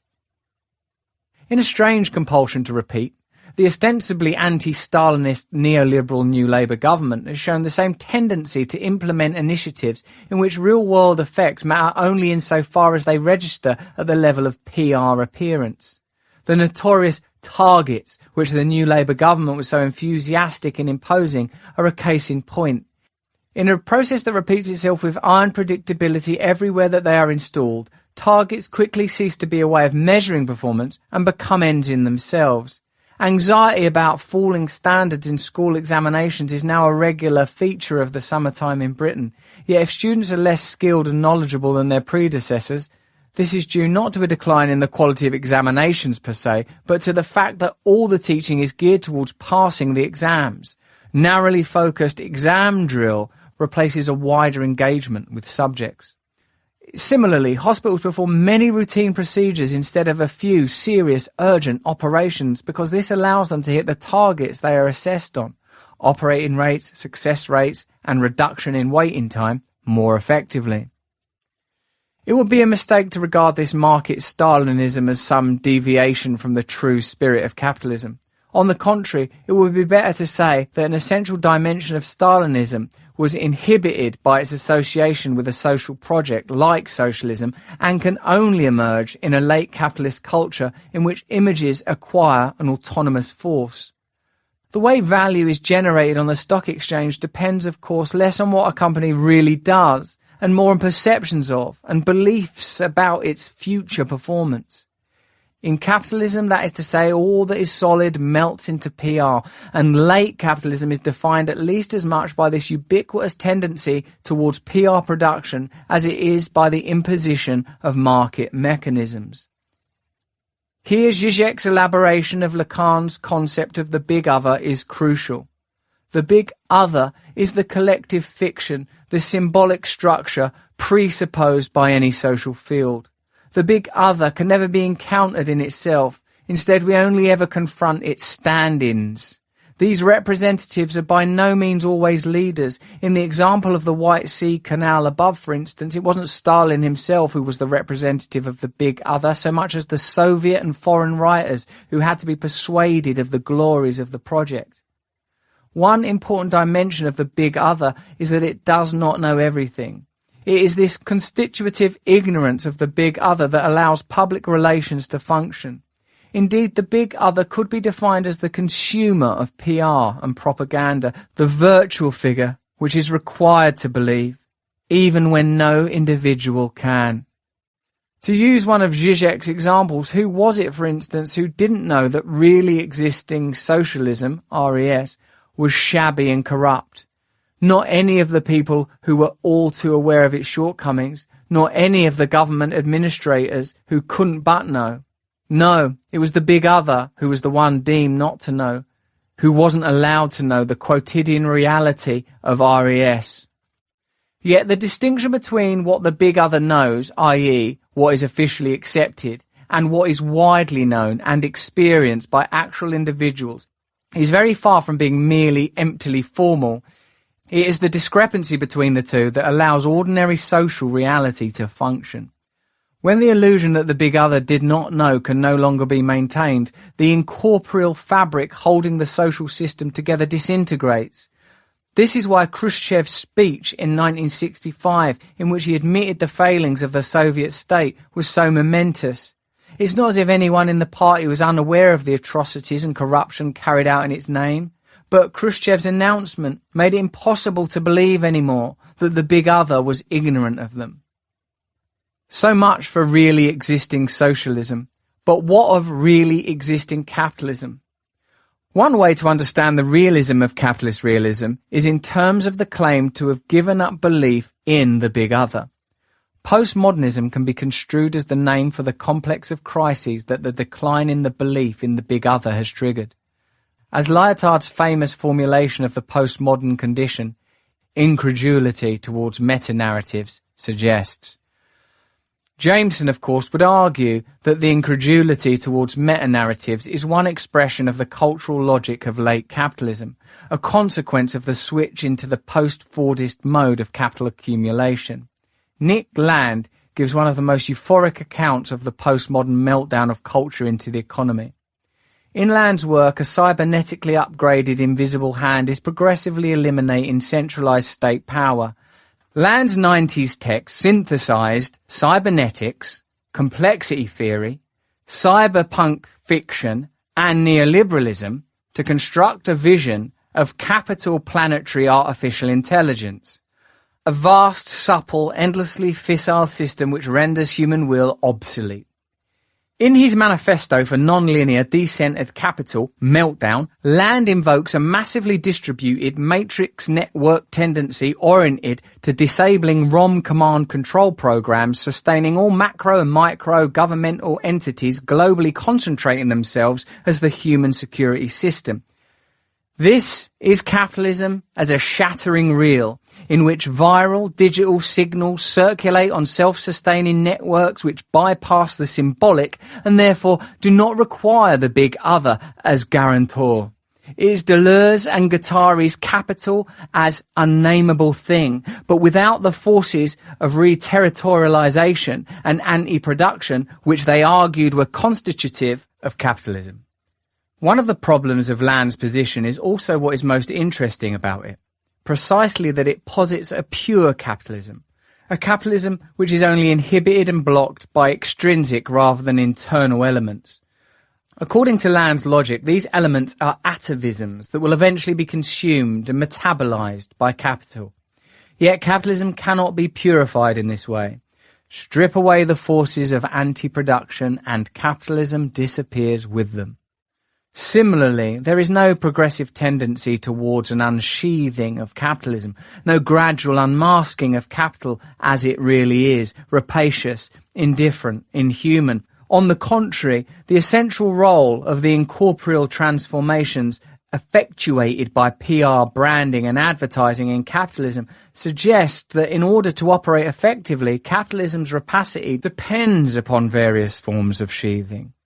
Really existing capitalism is marked by the same division which characterized really existing socialism, between, on the one hand, an official culture in which capitalist enterprises are presented as socially responsible and caring, and on the other, a widespread awareness that companies are actually corrupt, ruthless, etc. In other words, capitalist postmodernity is not quite as incredulous as it would appear to be, as the jeweller Gerald Ratner famously found to his cost.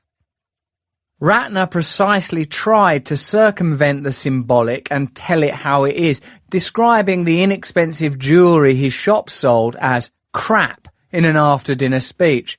But the consequences of Ratner making this judgment official were immediate and serious. 500 million was wiped off the value of the company and he lost his job. Customers might previously have known that the jewellery Ratner sold was poor quality, but the big other didn't know. As soon as it did, Ratner's collapsed. Vernacular postmodernism has dealt with the crisis of symbolic efficiency in a far less intense way than Nick Land, through metafictional anxieties about the function of the author, and in television programs or films which expose the mechanisms of their own productions and reflexively incorporate discussions of their own status as commodities. But postmodernism's supposed gestures of demystification do not evince sophistication so much as a certain naivety, a conviction that there were others in the past who really believed in the symbolic. In fact, of course, symbolic efficiency was achieved precisely by maintaining a clear distinction between a material empirical causality and another incorporeal causality proper to the symbolic. Zizek gives the example of a judge. I know very well that things are the way I see them, that this person is a corrupted weakling, but I nonetheless treat him respectfully since he wears the insignia of a judge, so that when he speaks it is the law itself which speaks through him. However, postmodernism's cynical reduction to reality falls short. When a judge speaks, there is in a way more truth in his words, the words of the institution of law, than in the direct reality of the person of judge. If one limits oneself to what one sees, one simply misses the point. Lacan aims at this paradox with his Les non-dupes errants. Those who do not allow themselves to be caught in the symbolic deception fiction, who continue to believe their eyes, are the ones who err most. A cynic who believes only his eyes misses the efficiency of the symbolic fiction and how it structures our experience of reality. Much of Baudrillard's work was a commentary on this same effect, the way in which the abolition of the symbolic led not to a direct encounter with the real, but to a kind of hemorrhaging of the real. For Baudrillard, phenomena such as fly-on-the-wall documentaries and political opinion polls, both of which claim to present reality in an unmediated way, would always pose an insoluble dilemma. Did the presence of the cameras affect the behaviour of those being filmed? Would the publication of poll results affect the future behaviour of voters? Such questions were undecidable, and therefore reality would always be elusive. At the very moment when it seemed that it was being grasped in the raw, reality transformed into what Baudrillard, in a much misunderstood neologism, called hyperreality. Uncannily echoing Baudrillard's fixations, the most successful reality television programs ended up fusing fly-on-the-wall documentary elements with interactive polling. In effect, there are two levels of reality in these shows: the unscripted behaviour of the real-life participants on screen and the unpredictable responses of the audience at home, which in turn affect the behaviour of the on-screen participants. Yet reality TV is continually haunted by questions about fiction and illusion. Are the participants acting, suppressing certain aspects of their personality in order to appear more appealing to us, the audience? And have the audience's votes been accurately registered, or is there some kind of a fix?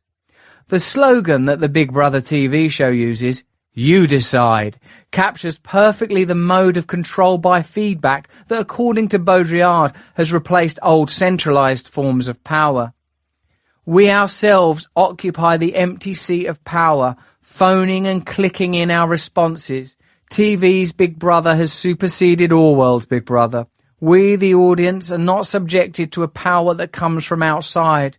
Rather, we are integrated into a control circuit that has our desires and preferences as its only mandate. But those desires and preferences are returned to us, no longer as ours, but as the desires of the big other. Clearly, these circuits are not confined to television. Cybernetic feedback systems, focus groups, demographic surveys are now integral to the delivery of all services, including education and government. This returns us to the issue of post-fordist bureaucracy. There is, of course, a close relationship between bureaucracy, the discourse of officialdom, and the big other. Witness two of Zizek's own examples of the big other at work. A low-level official who, having not been informed of a promotion, says, "Sorry, I've not yet been properly informed about this new measure, so I can't help you." A woman who believed that she was suffering bad luck because of the number of her house, who could not be satisfied by simply repainting a different number herself because it has to be done properly by the responsible state institution. We are all familiar with bureaucratic libido, with the enjoyment that certain officials derive from this position of disavowed responsibility. "It's not me, I'm afraid, it's the regulations." The frustration of dealing with bureaucrats often arises because they themselves can make no decisions. Rather, they are permitted only to refer to decisions that have always already been made by the big other. Kafka was the greatest writer on bureaucracy because he saw that this structure of disavowal was inherent to bureaucracy. The quest to reach the ultimate authority who will finally resolve K's official status can never end because the big other cannot be encountered in itself. There are only officials, more or less hostile, engaged in acts of interpretation about the big other's intentions. And these acts of interpretation, these deferrals of responsibility, are all that the big other is.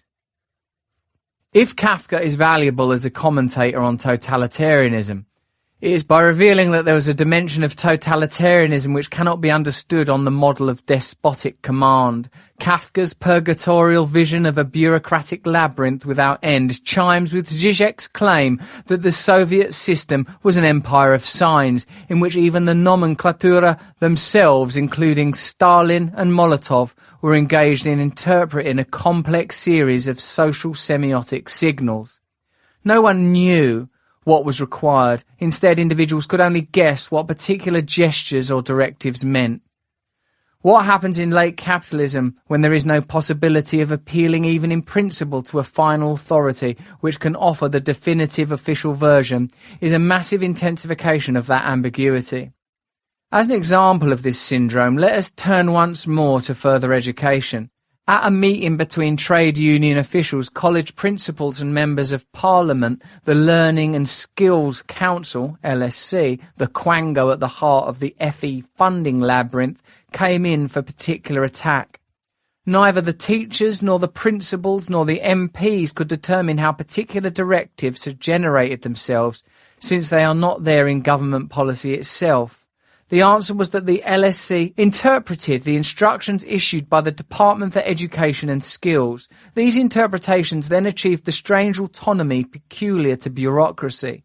On the one hand, bureaucratic procedures float freely, independent of any external authority, but that very autonomy means that they assume a heavy implacability, a resistance to any amendment or questioning.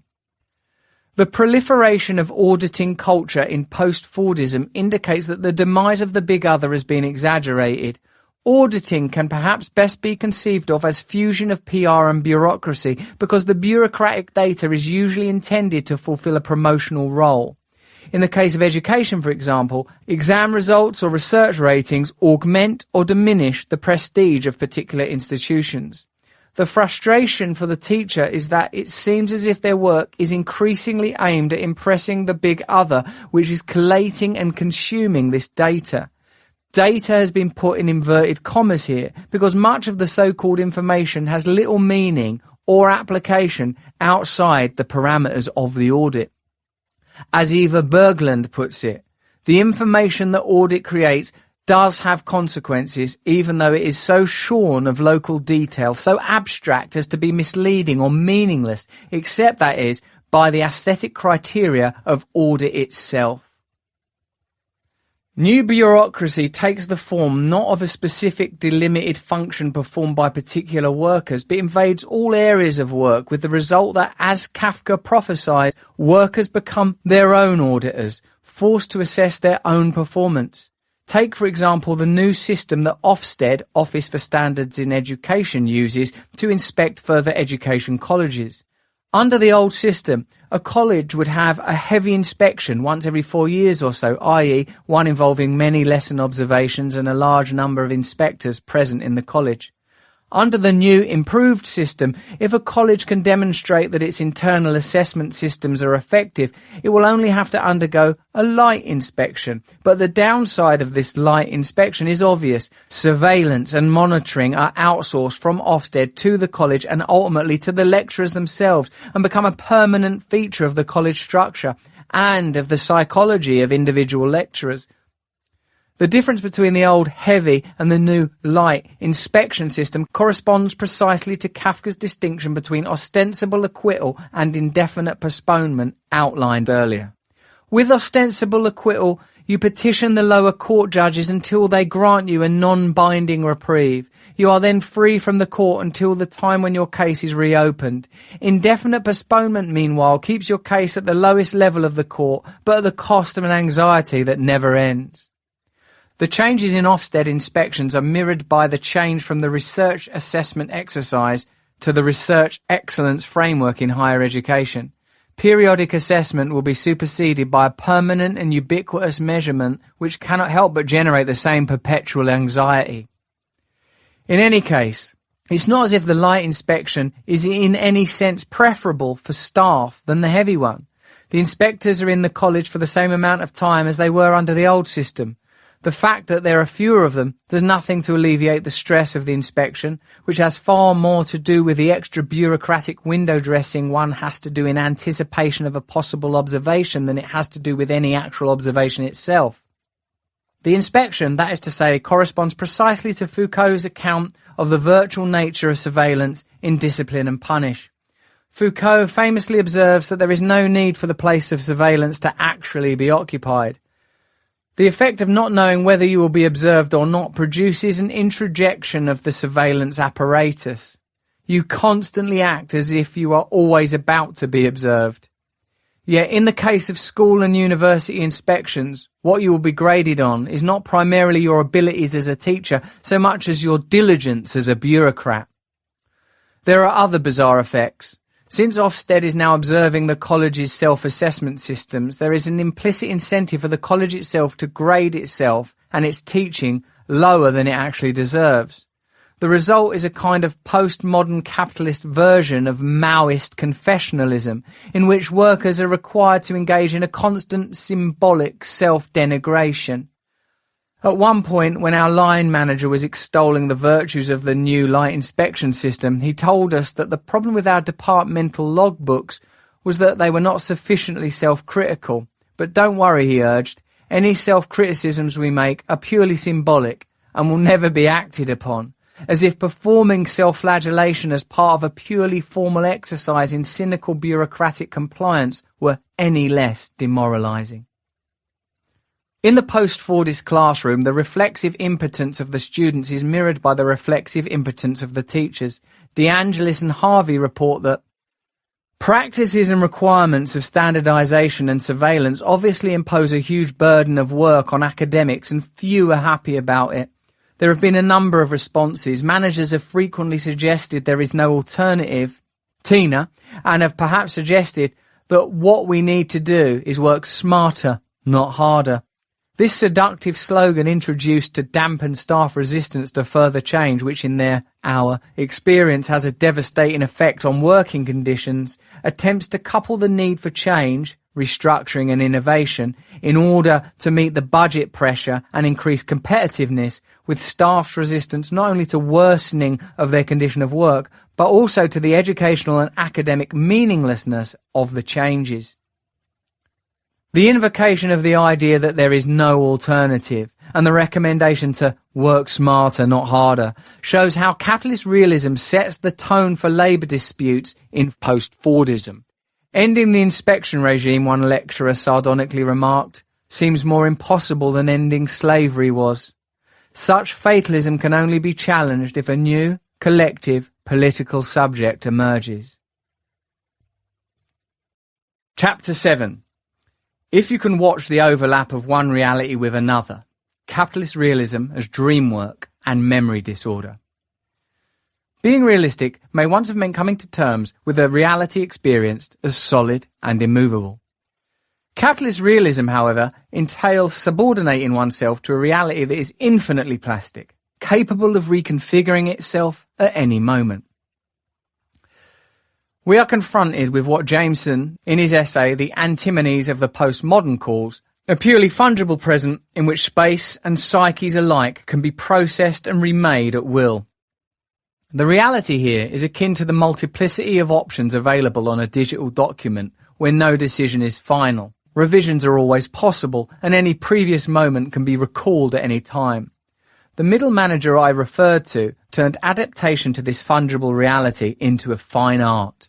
He asserted with full confidence a story about the college and its future one day, what the implications of the inspection were likely to be, what senior management was thinking, then literally the next day would happily propound a story that directly contradicted what he had previously said.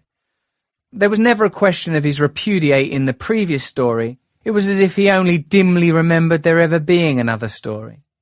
This, I suppose, is good management. It is also perhaps the only way to stay healthy amidst capitalism's perpetual instability. On the face of it, this manager is a model of beaming mental health, his whole being radiating a "how fellow well met bonhomie." Such cheerfulness can only be maintained if one has a near total absence of any critical reflexivity and a capacity, as he had, to cynically comply with every directive from bureaucratic authority. The cynicism of the compliance is essential, of course.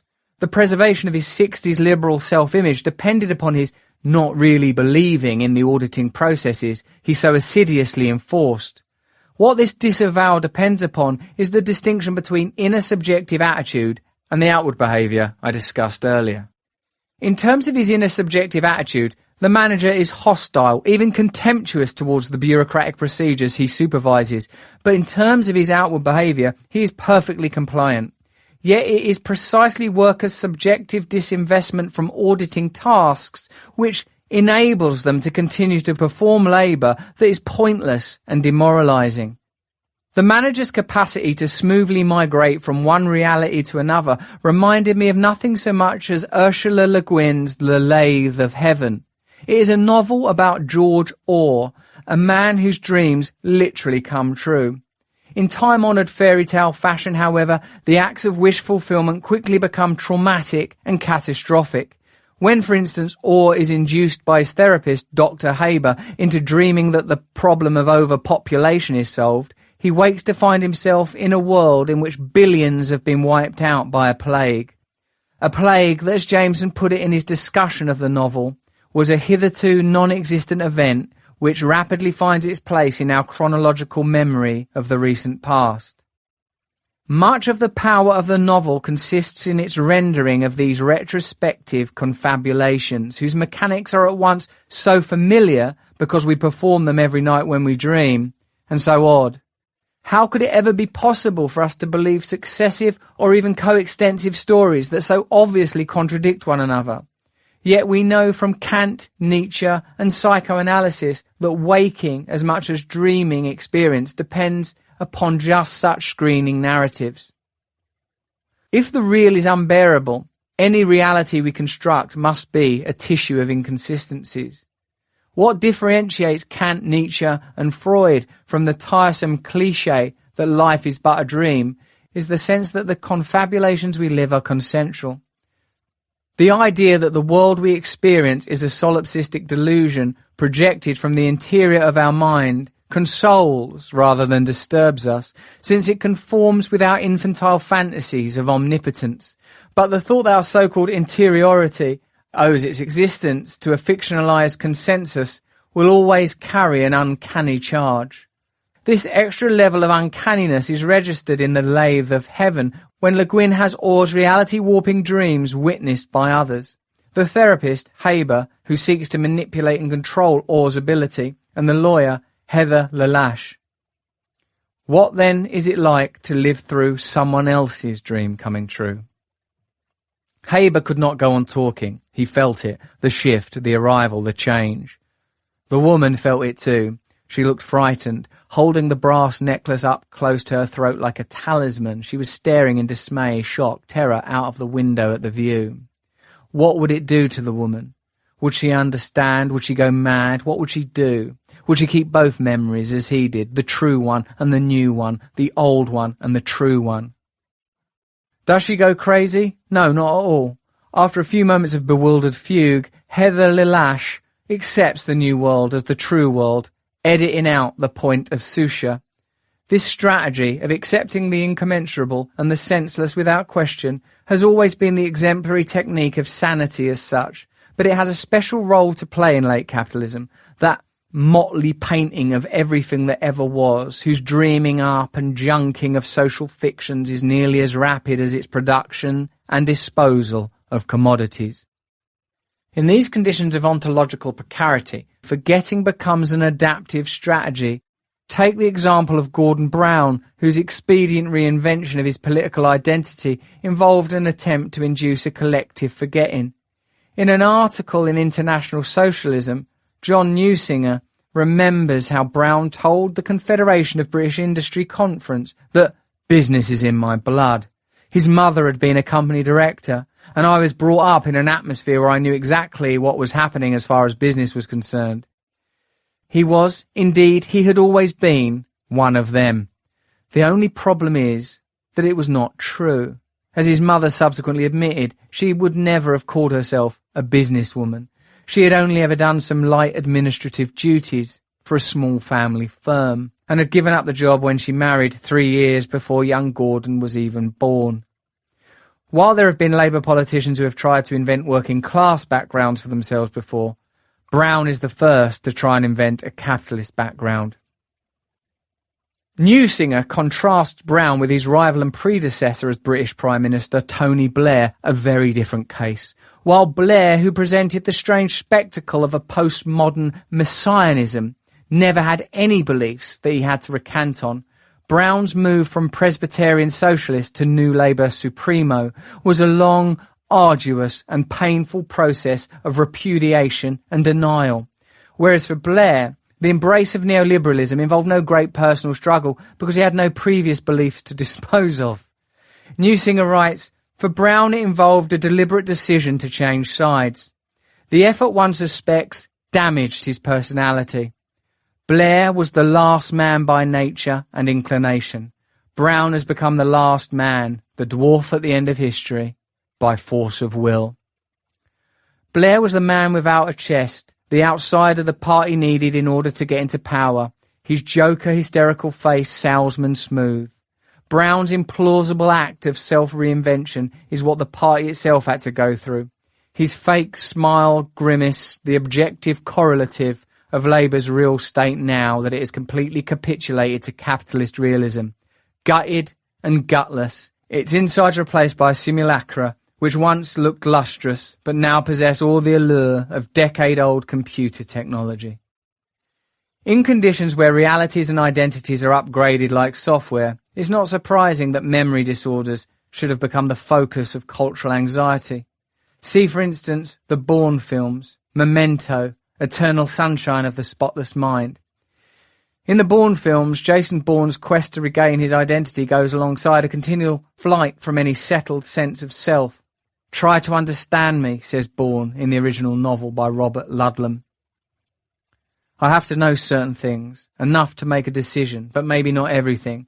A part of me has to be able to walk away, disappear. I have to be able to say to myself, what was isn't any longer, and there's a possibility that it never was because I have no memory of it.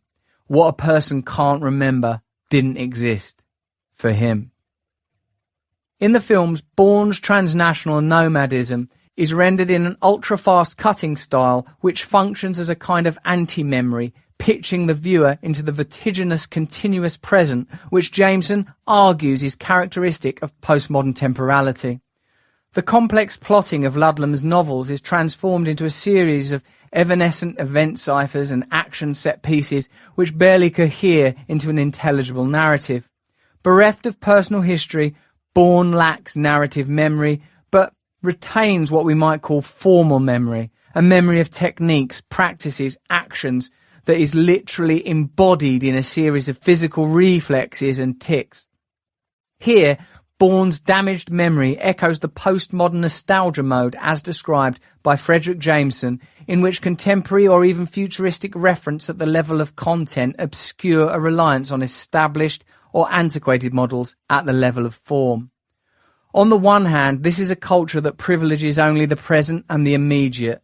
The extirpation of the long term extends backwards as well as forwards in time. For example, media stories monopolise attention for a week or so, then are instantly forgotten. On the other hand, it is a culture that is excessively nostalgic, given over to retrospection, incapable of generating any authentic novelty. It may be that Jameson's identification and analysis of this temporal antimony is his most important contribution to our understanding of postmodern, post-fordist culture. The paradox from which we must set forth, he argues, in Antimonies of the Postmodern, is the equivalence between an unparalleled rate of change on all the levels of social life and an unparalleled standardization of everything, feelings along with consumer goods, language along with built space, that would seem incompatible with such mutability. What then dawns is the realization that no society has ever been as standardized as this one, and that the stream of human, social and historical temporality has never flowed quite so homogeneously. What we now begin to feel, therefore, and what begins to emerge as some deeper and more fundamental constitution of postmodernity itself, at least in its temporal dimension, is henceforth where everything now submits to the perpetual change of fashion and media image, that nothing can change any longer. No doubt this is another example of the struggle between the forces of deterritorialization and re-territorialization, which Deleuze and Guattari argue is constitutive of capitalism as such. It wouldn't be surprising if profound social and economic instability resulted in a craving for familiar cultural forms to which we return in the same way that Bourne reverts to his core reflexes. The memory disorder which is the correlative of this situation is the condition which afflicts Leonard in Memento, theoretically pure anterograde amnesia. Here, memories prior to the onset of the condition are left intact, but sufferers are unable to transfer new memories into long-term memory. The new, therefore, looms up as hostile, fleeting, unnavigable, and the sufferer is drawn back to the security of the old, the inability to make new memories. A succinct formulation of the postmodern impasse. If memory disorder provides a compelling analogy for the glitches in capitalist realism, the model for its smooth functioning would be dream work. When we are dreaming, we forget, but we immediately forget that we have done so. Since the gaps and lacunae in our memories are photoshopped out, they do not trouble or torment us. What dream work does is to produce a confabulated consistency which covers over anomalies and contradictions. And it is this which Wendy Brown picked up on when she argued that it was precisely dream work which provided the best model for understanding contemporary forms of power. In her essay, American Nightmare, Neoconservatism, Neoliberalism, and De-democratization, Brown unpicked the alliance between neoconservatism and neoliberalism, which constituted the American version of capitalist realism up until 2008. Brown shows that neoliberalism and neoconservatism operated from premises which are not only inconsistent, but directly contradictory. How, Brown asks, does a rationality that is expressly amoral at the level of both ends and means, neoliberalism, intersect with one that is expressly moral and regulatory, neoconservatism? How does a project that empties the world of meaning, that cheapens and deracinates life, and openly exploits desire, intersect one centered on fixing and enforcing meanings, conserving certain ways of life, and repressing and regulating desire? How does support for governance modelled on the firm and normative social fabric of self-interest marry or jostle against support for governance modelled on church authority and a normative social fabric of self-sacrifice and long-term filial loyalty, the very fabric shredded by unbridled capitalism? But incoherence at the level of what Brown calls political rationality does nothing to prevent symbiosis at the level of political subjectivity. And although they proceeded from very different guiding assumptions, Brown argues that neoliberalism and neoconservatism work together to undermine the public sphere and democracy, producing a governed citizen who looks to find solutions in products, not political processes. As Brown claims, the choosing subject and the governed subject are far from opposites. Frankfurt School intellectuals, and before them Plato, theorized the open compatibility between individual choice and political domination, and depicted democratic subjects who are available to political tyranny or authoritarianism precisely because they are absorbed in a province of choice and need satisfaction that they mistake for freedom. Extrapolating a little from Brown's arguments, we might hypothesize that what held the bizarre synthesis of neoconservatism and neoliberalism together was their shared objects of abomination, the so-called nanny state and its dependents. Despite evincing an anti-statist rhetoric, neoliberalism is in practice not opposed to the state per se, as the bank bailouts of 2008 demonstrated, but rather to particular uses of state funds. Meanwhile, neoconservatism's strong state was confined to military and police functions, and defined itself against a welfare state held to undermine individual moral responsibility. Chapter 8. There's no central exchange. Although excoriated by both neoliberalism and neoconservatism, the concept of the nanny state continues to haunt capitalist realism. The spectre of big government plays an essential libidinal function for capitalist realism. It is there to be blamed precisely for its failure to act as a centralising power. The anger directed at it, much like the fury Thomas Hardy supposedly spat at God for not existing. Time and again, James Meek observed in an LRB piece on water privatisation in Britain, Conservative and Labour governments have discovered that when they give powers to private companies and those private companies screw up, voters blame the government for giving the powers away rather than the companies for misusing them. Meek was visiting Tewkesbury, one of the British towns that was the victim of serious flooding in 2007, a year after the disaster. On the face of it, the flooding and consequent failure of services was the fault of privatised water companies and house builders. Yet Meek found that this was not the way that most of the local residents saw it. In Tewkesbury, Meeks wrote, "In general, there is more hostility towards the government, the council and the environmental agency for not stopping house builders than there is towards house builders for building houses, or buyers for buying them. When insurers raise their premiums, more blame is directed at the government for not spending enough on flood defences than at insurers for raising the premiums, or at people who choose to live in a flood-prone valley but don't like paying extra for it." This syndrome was repeated on a much grander scale with a disaster of a different kind, the bank crisis of 2008. The media focus was on the excesses of individual bankers and on the government's handling of the crisis, not on the systemic causes of the crisis. I don't for a moment want to excuse New Labour for its part in such disasters, but it has to be recognised that focus on government, like the focus on immoral individuals, is an act of deflection. Scapegoating an impotent government running around to clean up the messes made by its business friends arises from bad faith, from a continuing hostility to the nanny state that nevertheless goes alongside a refusal to accept the consequences of the sidelining of government in global capitalism. A sign perhaps that at the level of the political unconscious it is impossible to accept that there are no overall controllers, that the closest thing we have to ruling powers now are nebulous, unaccountable interests exercising corporate irresponsibility. A case of fetishist disavowal, perhaps. We know perfectly well that the government is not pulling the strings, but nevertheless.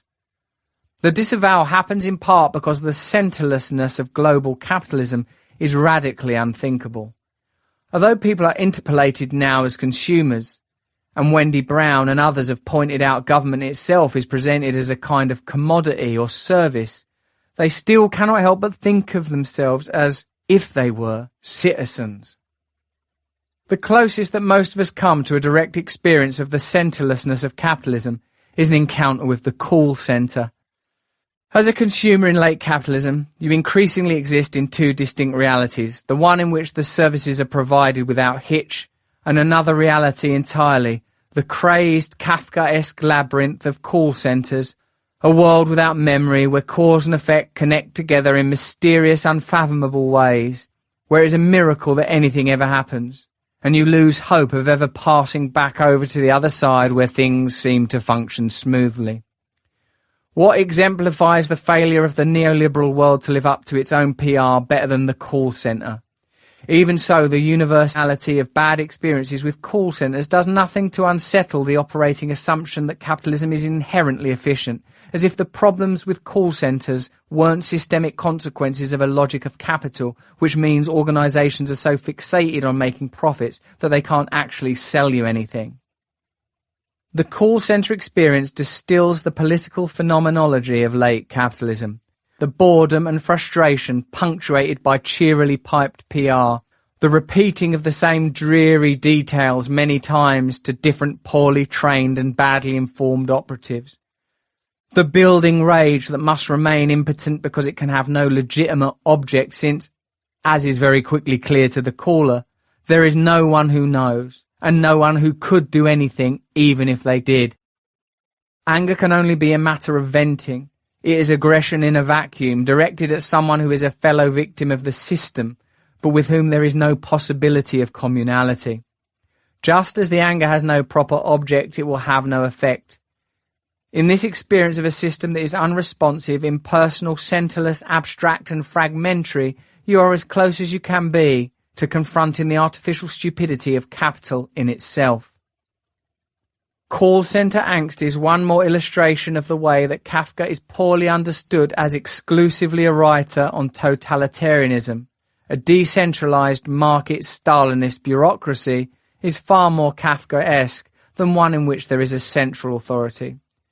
Read, for instance, the bleak farce of Kay's encounter with the telephone system in the castle, and it's hard not to see it as uncannily prophetic of the call centre experience. There's no fixed exchange with the castle, no central exchange which transmits our calls further. When anybody calls up the castle from here, the instruments in all the subordinate departments ring, or rather they would ring if practically all the departments, I know this for a certainty, didn't leave their receivers off. Now and then, however, a fatigued official may feel the need of a little distraction, especially in the evenings and at night, and may hang the receiver on. Then we get an answer, but of course an answer that's a practical joke, and that's very understandable too. For who would take the responsibility of interrupting in the middle of the night the extremely important work that goes on furiously the whole time with a message about his own private troubles? I can't comprehend how even a stranger can imagine that when he calls up Sordini, for example, it's Sordini that answers. Kay's response anticipates the bewildered frustration of the individual in the call centre labyrinth. Although many of the conversations with call centre operatives appear Dadaistically nonsensical, they cannot be treated as such, cannot be dismissed as being of no significance. I didn't know it was like that, certainly, said Kay. I couldn't know of all these peculiarities, but I didn't put much confidence in those telephone conversations, and I was always aware that the only things of any importance were those that happened in the castle itself. No, said the superintendent, holding firmly onto the word. These telephone replies from the castle certainly have a meaning. Why shouldn't they? How could a message given by an official from the castle not be important? The supreme genius of Kafka was to have explored the negative atheology proper to capital. The centre is missing, but we cannot stop searching for it, or positing it. It is not that there is nothing there. It is that what is there is not capable of exercising responsibility. This problem is addressed from another angle in a paper by Campbell-Jones entitled The Subject Supposed to Recycle. In posing the question, who is the subject supposed to recycle, Jones denaturalizes an imperative that is now so taken for granted that resisting it seems senseless, never mind unethical. Everyone is supposed to recycle. No one, whatever their political persuasion, ought to resist this injunction. The demand that we recycle is precisely posited as a pre- or post-ideological imperative. In other words, it is positioned in precisely the space where ideology always does its work. But the subject supposed to recycle, Jones argued, presupposed the structure not supposed to recycle. In making recycling the responsibility of everyone, structure contracts out its responsibility to consumers, by itself receding into invisibility. Now, when the appeal to individual ethical responsibility has never been more clamorous, in her book Frames of War, Judith Butler uses the term responsibilization to refer to this phenomenon. It is necessary to wager instead on structure at its most totalizing. Instead of saying that everyone, i.e. everyone, is responsible for climate change, we all have to do our bit, it would be better to say that no one is, and that's the very problem. The cause of eco-catastrophe is an impersonal structure which, even though it is capable of producing all manner of effects, is precisely not a subject capable of exercising responsibility. The required subject, a collective subject, does not exist, yet the crisis, like all the other global crises we're now facing, demands that it be constructed. Yet the appeal to ethical immediacy that has been in place in British political culture since at least 1985, when the consensual sentimentality of Live Aid replaced the antagonism of the miners' strike, permanently defers the emergence of such a subject. Similar issues are touched on in a paper by Armin Beverungen on Alan Pakula's 1974 film, The Parallax View, which sees the parallax view as providing a kind of diagram of the way in which a certain model of business ethics goes wrong. The problem is that the model of individual responsibility assumed by most versions of ethics have little purchase on the behaviour of capital or corporations. The parallax view is in a sense a meta-conspiracy film, a film not only about conspiracies, but about the impotence of attempts to uncover them, or much worse than that, about the way in which particular kinds of investigation feed the very conspiracies they intend to uncover.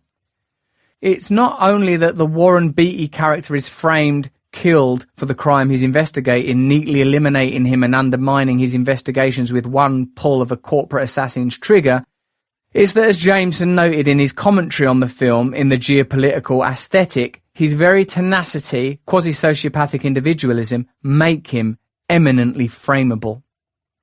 The terrifying climactic moment of the parallax view, when the silhouette of Beatty's anonymous assassin appears against migraine white space, for me now rhymes with the open door at the end of a very different film, Peter Weir's The Truman Show.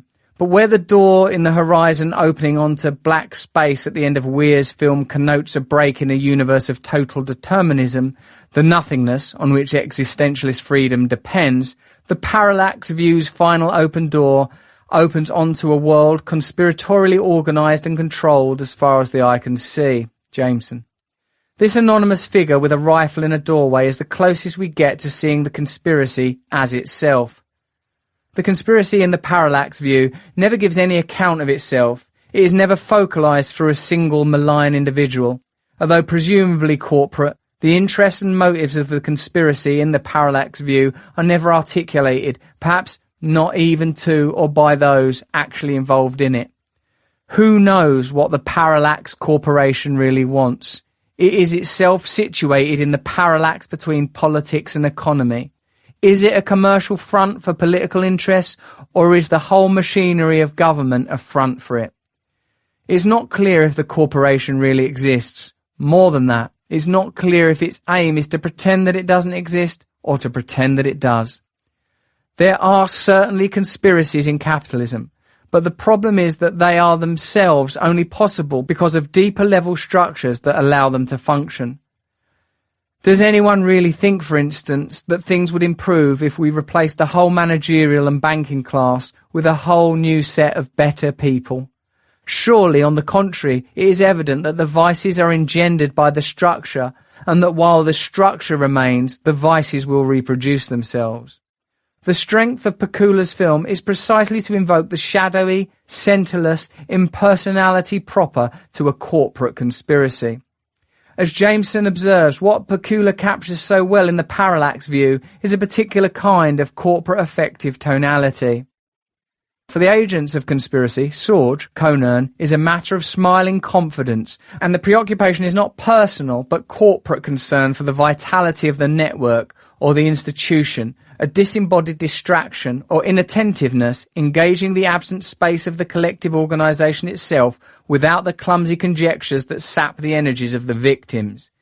These people know, and are therefore able to invest their presence as characters in an intense yet complacent attention whose centre of gravity is elsewhere, a rapt intentness which is at the same time disinterest.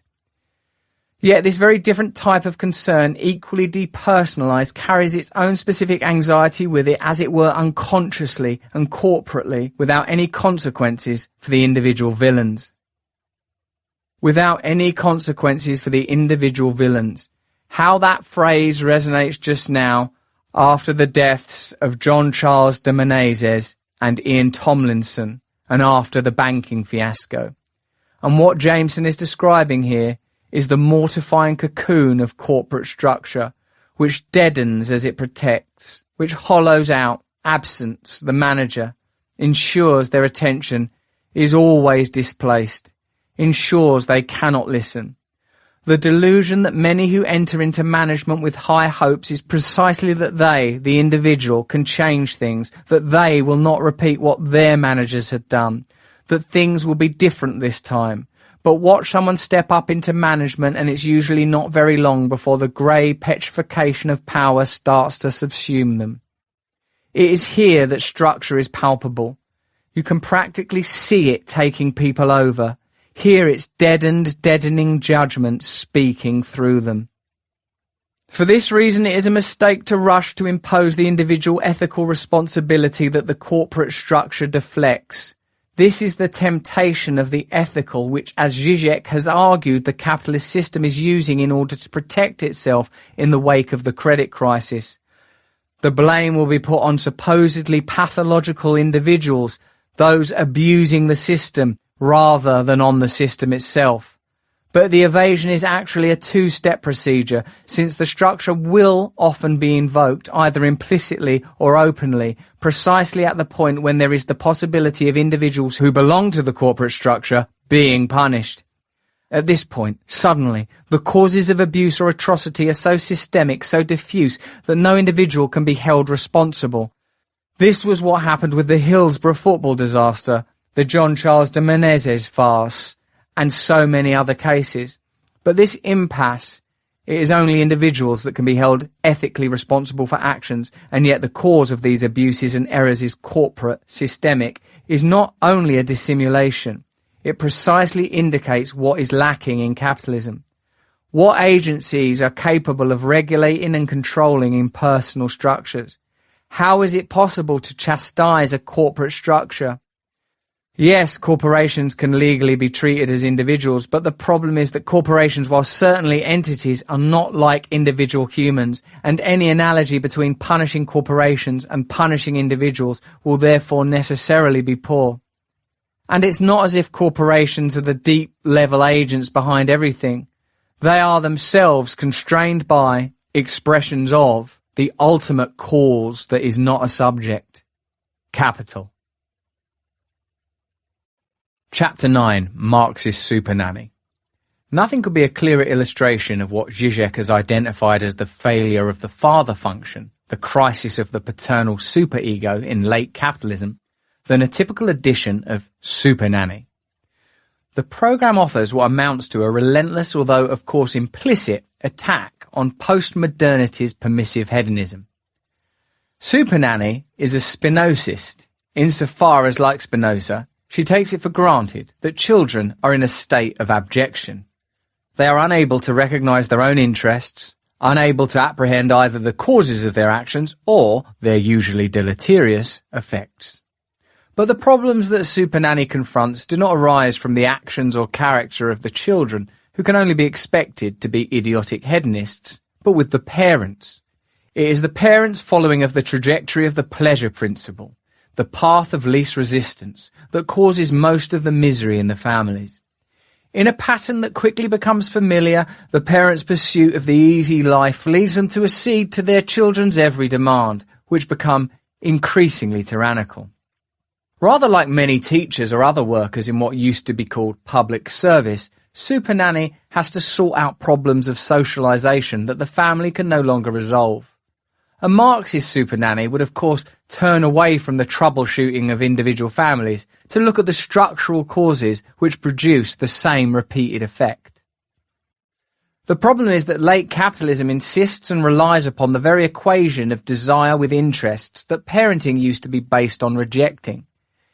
In a culture in which the paternal concept of duty has been subsumed into the maternal imperative to enjoy, it can seem that the parent is failing in their duty if they in any way impede their children's absolute right to enjoyment. Partly this is an effect of the increasing requirement that both parents work. In these conditions, when the parent sees the child very little, the tendency will often be to refuse to occupy the oppressive function of telling the child what to do. The parental disavowal of this role is doubled at the level of cultural production by the refusal of gatekeepers to do anything but give audiences what they already appear to want. The concrete question is, if a return to the paternal superego, the stern father in the home, the Reithian superciliousness in broadcasting, is neither possible nor desirable, then how are we to move beyond the culture of monotonous, moribund conformity that results from a refusal to challenge or educate? A question as massive as this cannot, of course, be finally answered in a short book such as this, and what follows here will amount to a few starting points and suggestions. In brief, though, I believe it is Spinoza who offers the best resources for thinking through what a paternalism without the father might look like. In Tarrying with the Negative, Zizek famously argues that a certain Spinozism is the ideology of late capitalism. Zizek believes that Spinoza's rejection of deontology for an ethics based around the concept of health is allegedly flat with capitalism's amoral effective engineering. The famous example here is Spinoza's reading of the myth of the fall and the foundation of law. On Spinoza's account, God does not condemn Adam for eating the apple because the action is wrong. He tells him that he should not consume the apple because it will poison him. For Zizek, this dramatizes the termination of the father function. An act is wrong not because Daddy says so. Daddy only says it is wrong because performing the act will be harmful to us. In Zizek's view, Spinoza's move both deprives the grounding of law in a sadistic act of scission, the cruel cut of castration, at the same time as it denies the ungrounded positing of agency in an act of pure volition, in which the subject assumes responsibility for everything. In fact, Spinoza has immense resources for analysing the effective regime of late capitalism. The Videodrome control apparatus described by Burroughs, Philip K. Dick and David Cronenberg, in which agency is dissolved in a phantasmagoric haze of psychic and physical intoxicants. Like Burroughs, Spinoza shows that far from being an aberrant condition, addiction is the standard state for human beings who are habitually enslaved into reactive and repetitive behaviours by frozen images of themselves and the world.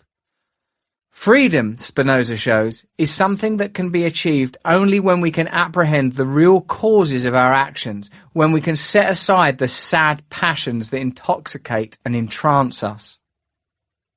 There's no doubt that late capitalism certainly articulates many of its injunctions via an appeal to a certain version of health.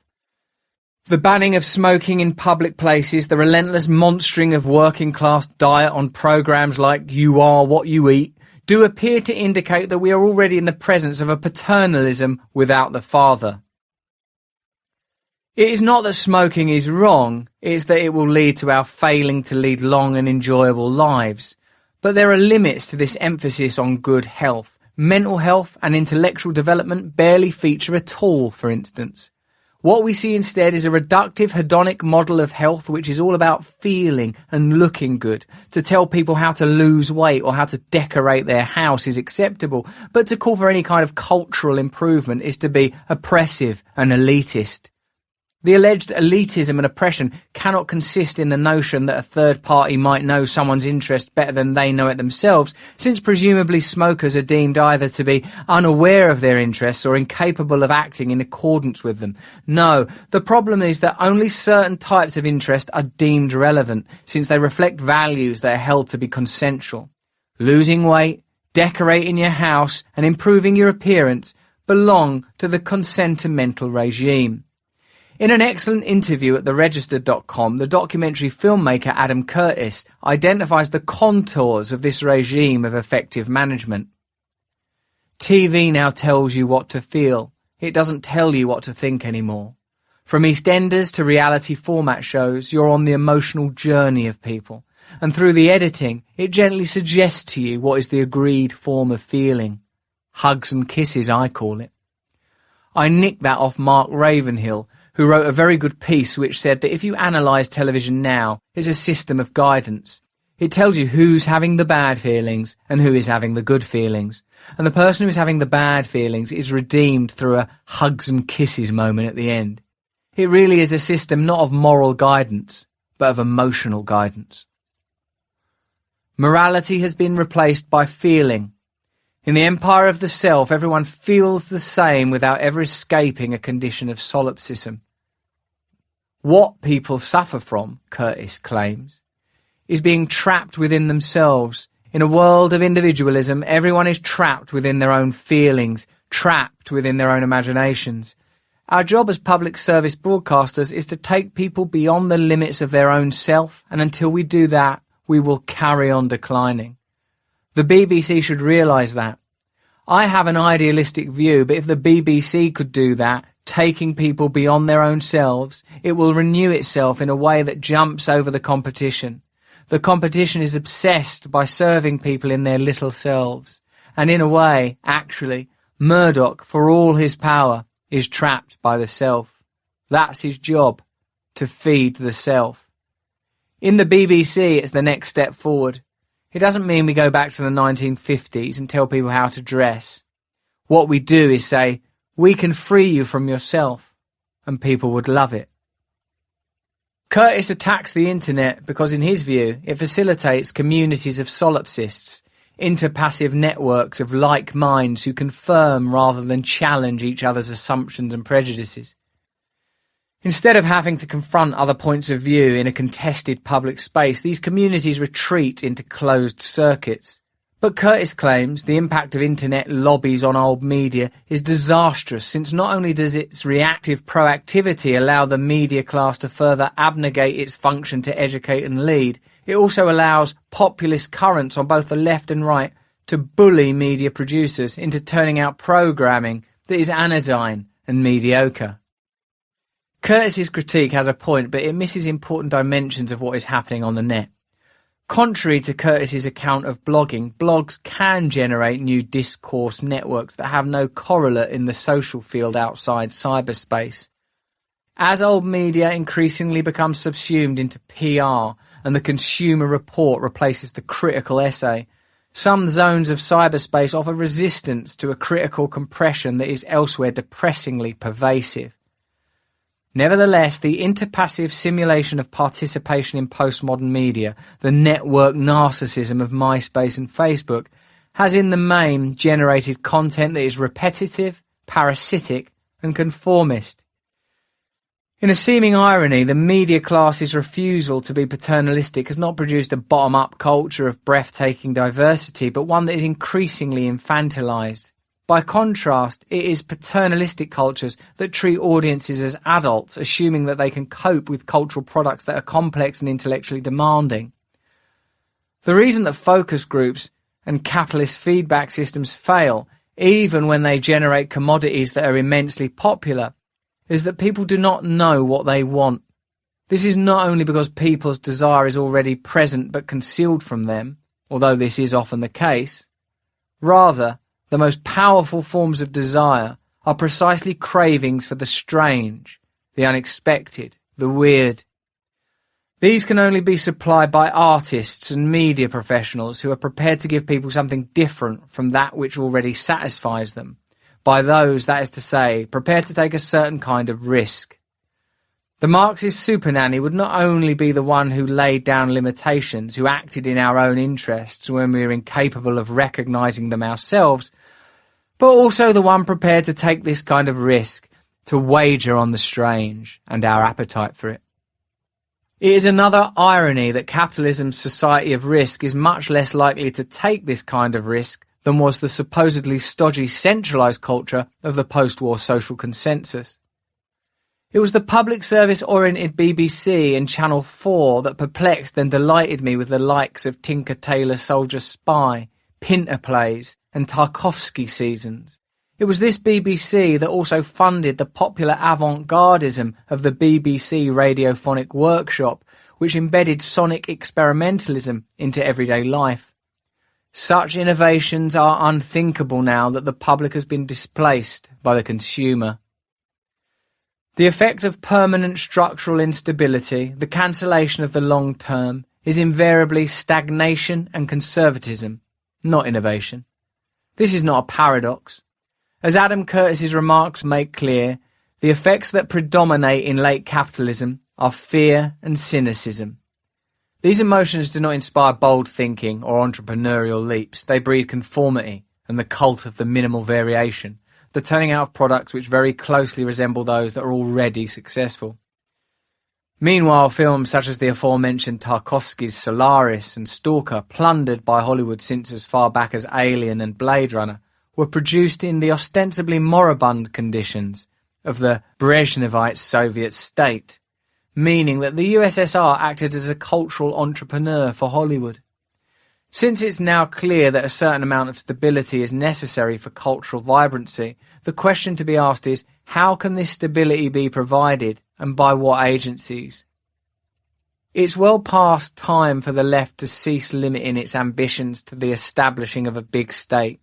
But being at a distance from the state does not mean either abandoning the state or retreating into the private space of effects and diversity, which Zizek rightly argues is the perfect complement to neoliberalism's domination of the state. It means recognizing that the goal of a genuinely new left should not be to take over the state, but to subordinate the state to the general will. This involves, naturally, resuscitating the very concept of a general will, reviving and modernizing the idea of a public space that is not reducible to an aggregation of individuals and their interests. The methodological individualism of the capitalist realist worldview presupposes the philosophy of Max Stirner as much as that of Adam Smith or Hayek, in that it regards notions such as the public as spooks, phantom abstractions devoid of content. All that is real is the individual and their families. The symptoms of the failures of this worldview are everywhere. In a disintegrated social sphere in which teenagers shooting each other has become commonplace, in which hospitals incubate aggressive superbugs, what is required is that effect be connected to structural cause. Against the postmodernist suspicion of grand narratives, we need to reassert that far from being isolated, contingent problems, these are all the effects of a single systemic cause, capital. We need to begin, as if for the first time, to develop strategies against a capital which presents itself as ontologically as well as geographically ubiquitous. Despite initial appearances and hopes, capitalist realism was not undermined by the credit crisis of 2008.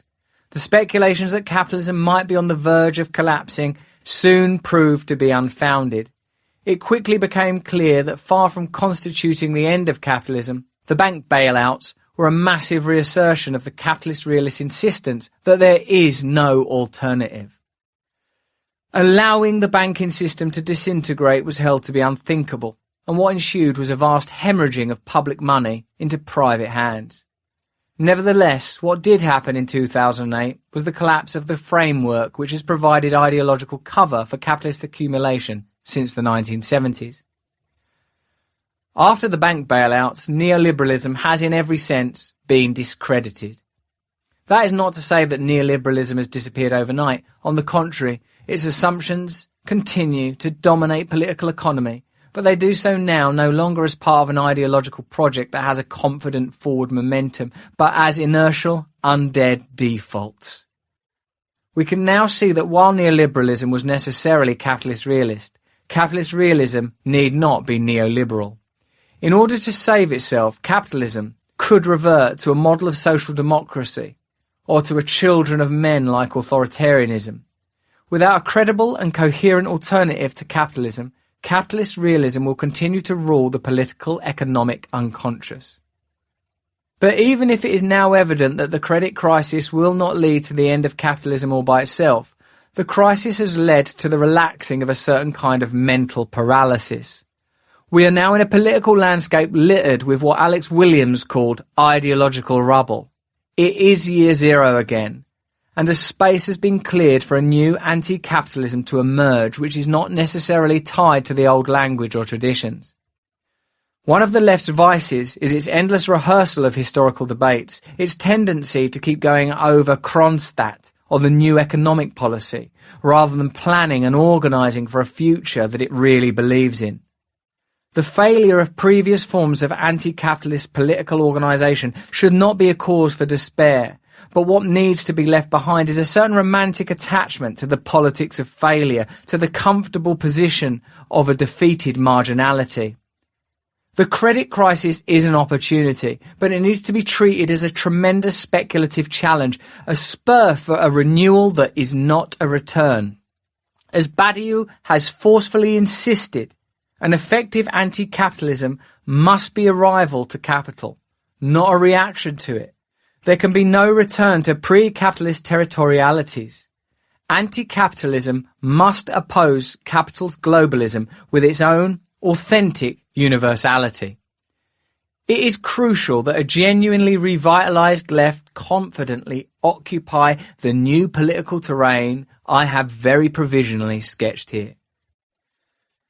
Nothing is inherently political. Politicization requires a political agent which can transform the taken for granted into the up for grabs.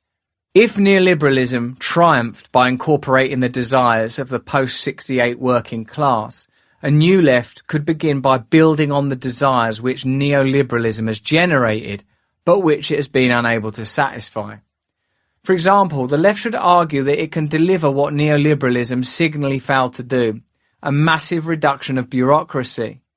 What is needed is a new struggle over work and who controls it, an assertion of worker autonomy as opposed to control by management, together with a rejection of certain kinds of labour, such as the excessive auditing, which has become so central a feature of work in post-Fordism. This is a struggle that can be won, but only if a new political subject coalesces. It is an open question as to whether the old structures, such as the trade unions, will be capable of nurturing that subjectivity, or whether it will entail the formation of wholly new political organisations. New forms of industrial action need to be instituted against managerialism. For instance, in the case of teachers and lecturers, the tactics of strikes or even marking bans should be abandoned because they only hurt students and members. At the college where I used to work, one-day strikes were pretty much welcomed by management because they saved on the wage bill whilst causing negligible disruption to the college. What is needed is the strategic withdrawal of forms of labour which will only be noticed by management. All of the machineries of self-surveillance that have no effect whatsoever on the delivery of education, but which managerialism could not exist without. Instead of the gestural spectacular politics around noble causes like Palestine, it's time that teaching unions got far more imminent and take the opportunity opened up by the crisis to begin to rid public services of business ontology. When even businesses can't be run as businesses, why should public services? We must convert widespread mental health problems from medicalized conditions into affective antagonisms. Affective disorders are forms of captured discontent. This disaffection can and must be channeled outwards, directed towards its real cause, capital. Furthermore, the proliferation of certain kinds of mental illness in late capitalism makes the case for a new austerity, a case that is also made by the increasing urgency of dealing with environmental disaster. Nothing contradicts capitalism's constitutive imperative towards growth more than the concept of rationing goods and resources. Yet it is becoming uncomfortably clear that consumer self-regulation and the market will not by themselves avert environmental catastrophe. There is a libidinal as well as practical case to be made for this new ascesis. If, as Oliver James, Zizek and Supernanny have shown, unlimited license leads to misery and disaffection, then limitations placed on desire are likely to quicken rather than deaden it. In any case, rationing of some sort is inevitable. The issue is whether it will be collectively managed, or whether it will be imposed by authoritarian means when it's already too late. Quite what forms this collective management should take is again an open question, one that can only be resolved practically and experimentally. The long, dark night of the end of history has to be grasped as an enormous opportunity. The very oppressive pervasiveness of capitalist realism means that even glimmers of alternative political and economic possibilities can have a disproportionately great effect. The tiniest event can tear a hole in the grey curtain of reaction which has marked the horizons of possibility under capitalist realism. From a situation in which nothing can happen, suddenly anything is possible again. We hope you've enjoyed this unabridged production of Capitalist Realism, Is There No Alternative? By Mark Fisher.